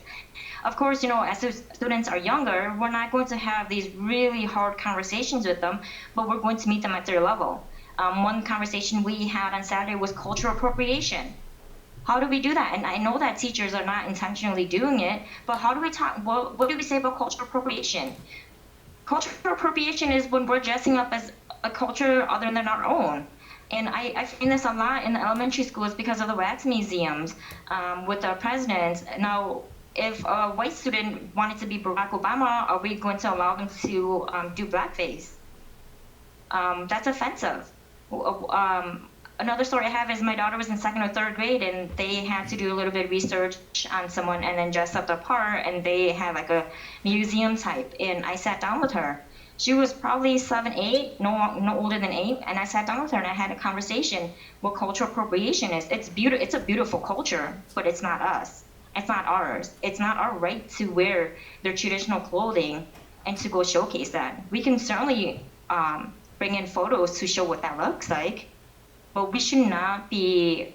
We shouldn't be dressing up that part. It's not ours. I think we've all taken away the floor for so many of these, and I think again, we keep saying tonight's the start. We start tonight, but how do we hold each other accountable of making these changes start tonight? By creating a strategic approach to this, and stories are extremely valuable. To get an understanding of where people are coming from is very important. And you're right, you've got to be courageous to have those conversations, and you've got to be vulnerable. But then what do we do with it? How do we move forward? We need to have a systematic approach to move forward. Putting together a forum and listening to people's concerns and stories, there's value of that, but what do we do with that then? How do we go about making change? We look at the demands and say, when I'm looking at this petition, there are a list of demands, and they do a really great job of giving us the hardest part. They did their research, and they're saying, these are authors that you can take a look at. That's where we start. We start by taking a look at what these young folks have already given us. They've already opened that door for us. That, I'm not going to lie, that is the hardest part, is to do that research where it's a trusted person. I know we had this conversation when the home education bill came up, where we all agree that there's not one source that is going to be something reliable where we want to make sure that we're teaching it, but we go back to our experts. Even if they're not super well known, they haven't written a textbook, but if they're writing small stories based on facts and based on experience, that's where we start. Who says that we need to go to a publisher and use their work? Why not use the work of experts, experts by experience? How many of us know about historical trauma? Historical trauma is something that we carry, even though I did not go through the war, my parents did. And so I'm carrying their trauma, and I can't get an explanation from it, and so I had to learn from it. And I know that when I was in school, I was a troubled child. I'm not going to lie, I was a deeply troubled child. It's because I didn't have that mental health support in the school to go speak to someone who looks like me. So I missed a lot of school. And my older siblings also happened to miss a lot of school. And you know how we got labeled? As the problem family, because we always missed school. No one ever sat down with me and said, what's going on? Is there something more that you would like to talk about? We never had that. When I wanted to tell stories about, what's going on, it was hard to understand from teachers because they're white. They don't understand the historical trauma that I'm coming from. And so with my kids, I'm not going to lie, with my kids it's still difficult because I don't have explanations for everything. And I have to try and find an explanation from them, from someone I know that is going to be an expert at this. And that's what we need to do. We keep talking about systemic and we keep talking about this, but I think that we really need to go back and look at the petition. They did an amazing job. If you look, they even go back down to, like the background of jazz, where that came from, music, art. They really broke it down. I know this is the conversation that we had on Saturday is, we stopped teaching about false stories. I think the story that came up was Pocahontas. Disney has made it into some love story, but we know in reality that's not what happened. We need to remove teachings like this from the school curriculum and be teaching the facts. And again, yes, it's going to be super, super uncomfortable. We know there are going to be some families and community members who aren't going to be happy about this, but we need to be teaching real history and facts from history.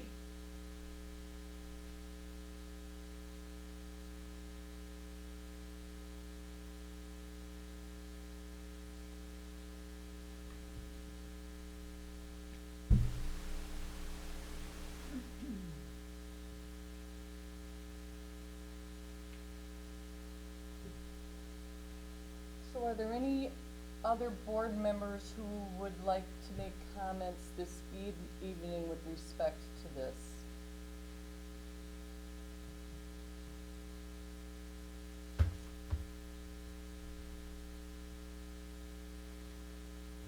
All right. So I do just want to say one last thing. I want to leave you all with this. I know you all are tired. We're all tired. There's a lot going on that, as a board, that we need to discuss and responsible, not to just this. But I want you all to think about the quote, I didn't do better because I didn't know better. But tonight, I feel like you all have gotten a lot of information. The petition gives you a lot of information. I also want you to think, what am I saying or what am I doing that folks who are from the marginalized community are going to look and think, oh my gosh, what am I doing? Or what's wrong with me? I also want you to think, what makes you uncomfortable? Is that uncomfortable for you? Because again, it may be unsafe for us. Those are really things I do want you all to think about. There's so much, and I think this conversation can go on, and I would like to continue this conversation, especially after you all meet with folks. But we bring in the community members, we bring in young folks. What G said, we bring in the students that may have gotten in trouble, and we listen. We listen and ask them, how do you, what is your learning style? Because I think we're so used to having a teaching style, but what is your learning style? How do we build a plan so that you're getting the best education from the Stevens Point School District? And it goes beyond racism. It goes beyond cultural specific foods. We need to include our LGBTQI community. We need to be able to explain to anyone what non-binary means. We need to know the difference between sexuality and gender. Sexuality is what we're born with. Gender is what our body feels, what our body tells us we are. We don't have a choice in that. And I think those are things that we need to learn. And I'm not going to say I'm an expert, because I'm continuously learning this every single day. And it's because I want to learn and I want to grow. And that's what I want from you all, is to want to learn and want to grow and move forward.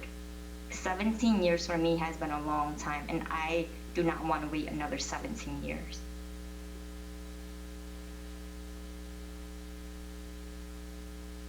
Thank you, Ann.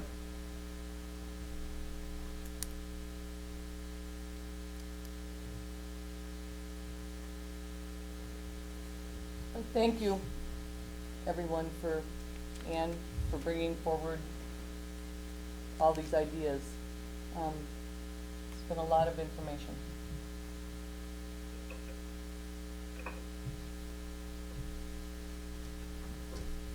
So we will move into item C, which is referendum project update.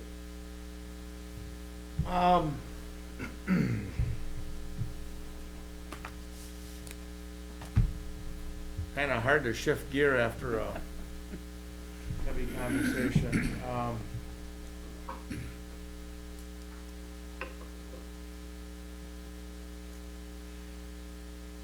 And I'm not afraid to have these conversations.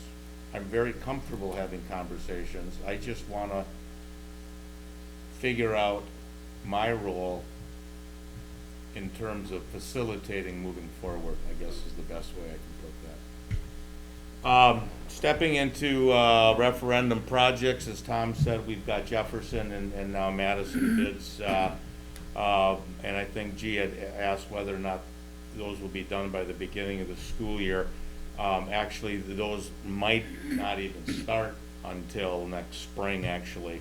There'll be prep work done. That's typically what we do, gearing up for the spring construction.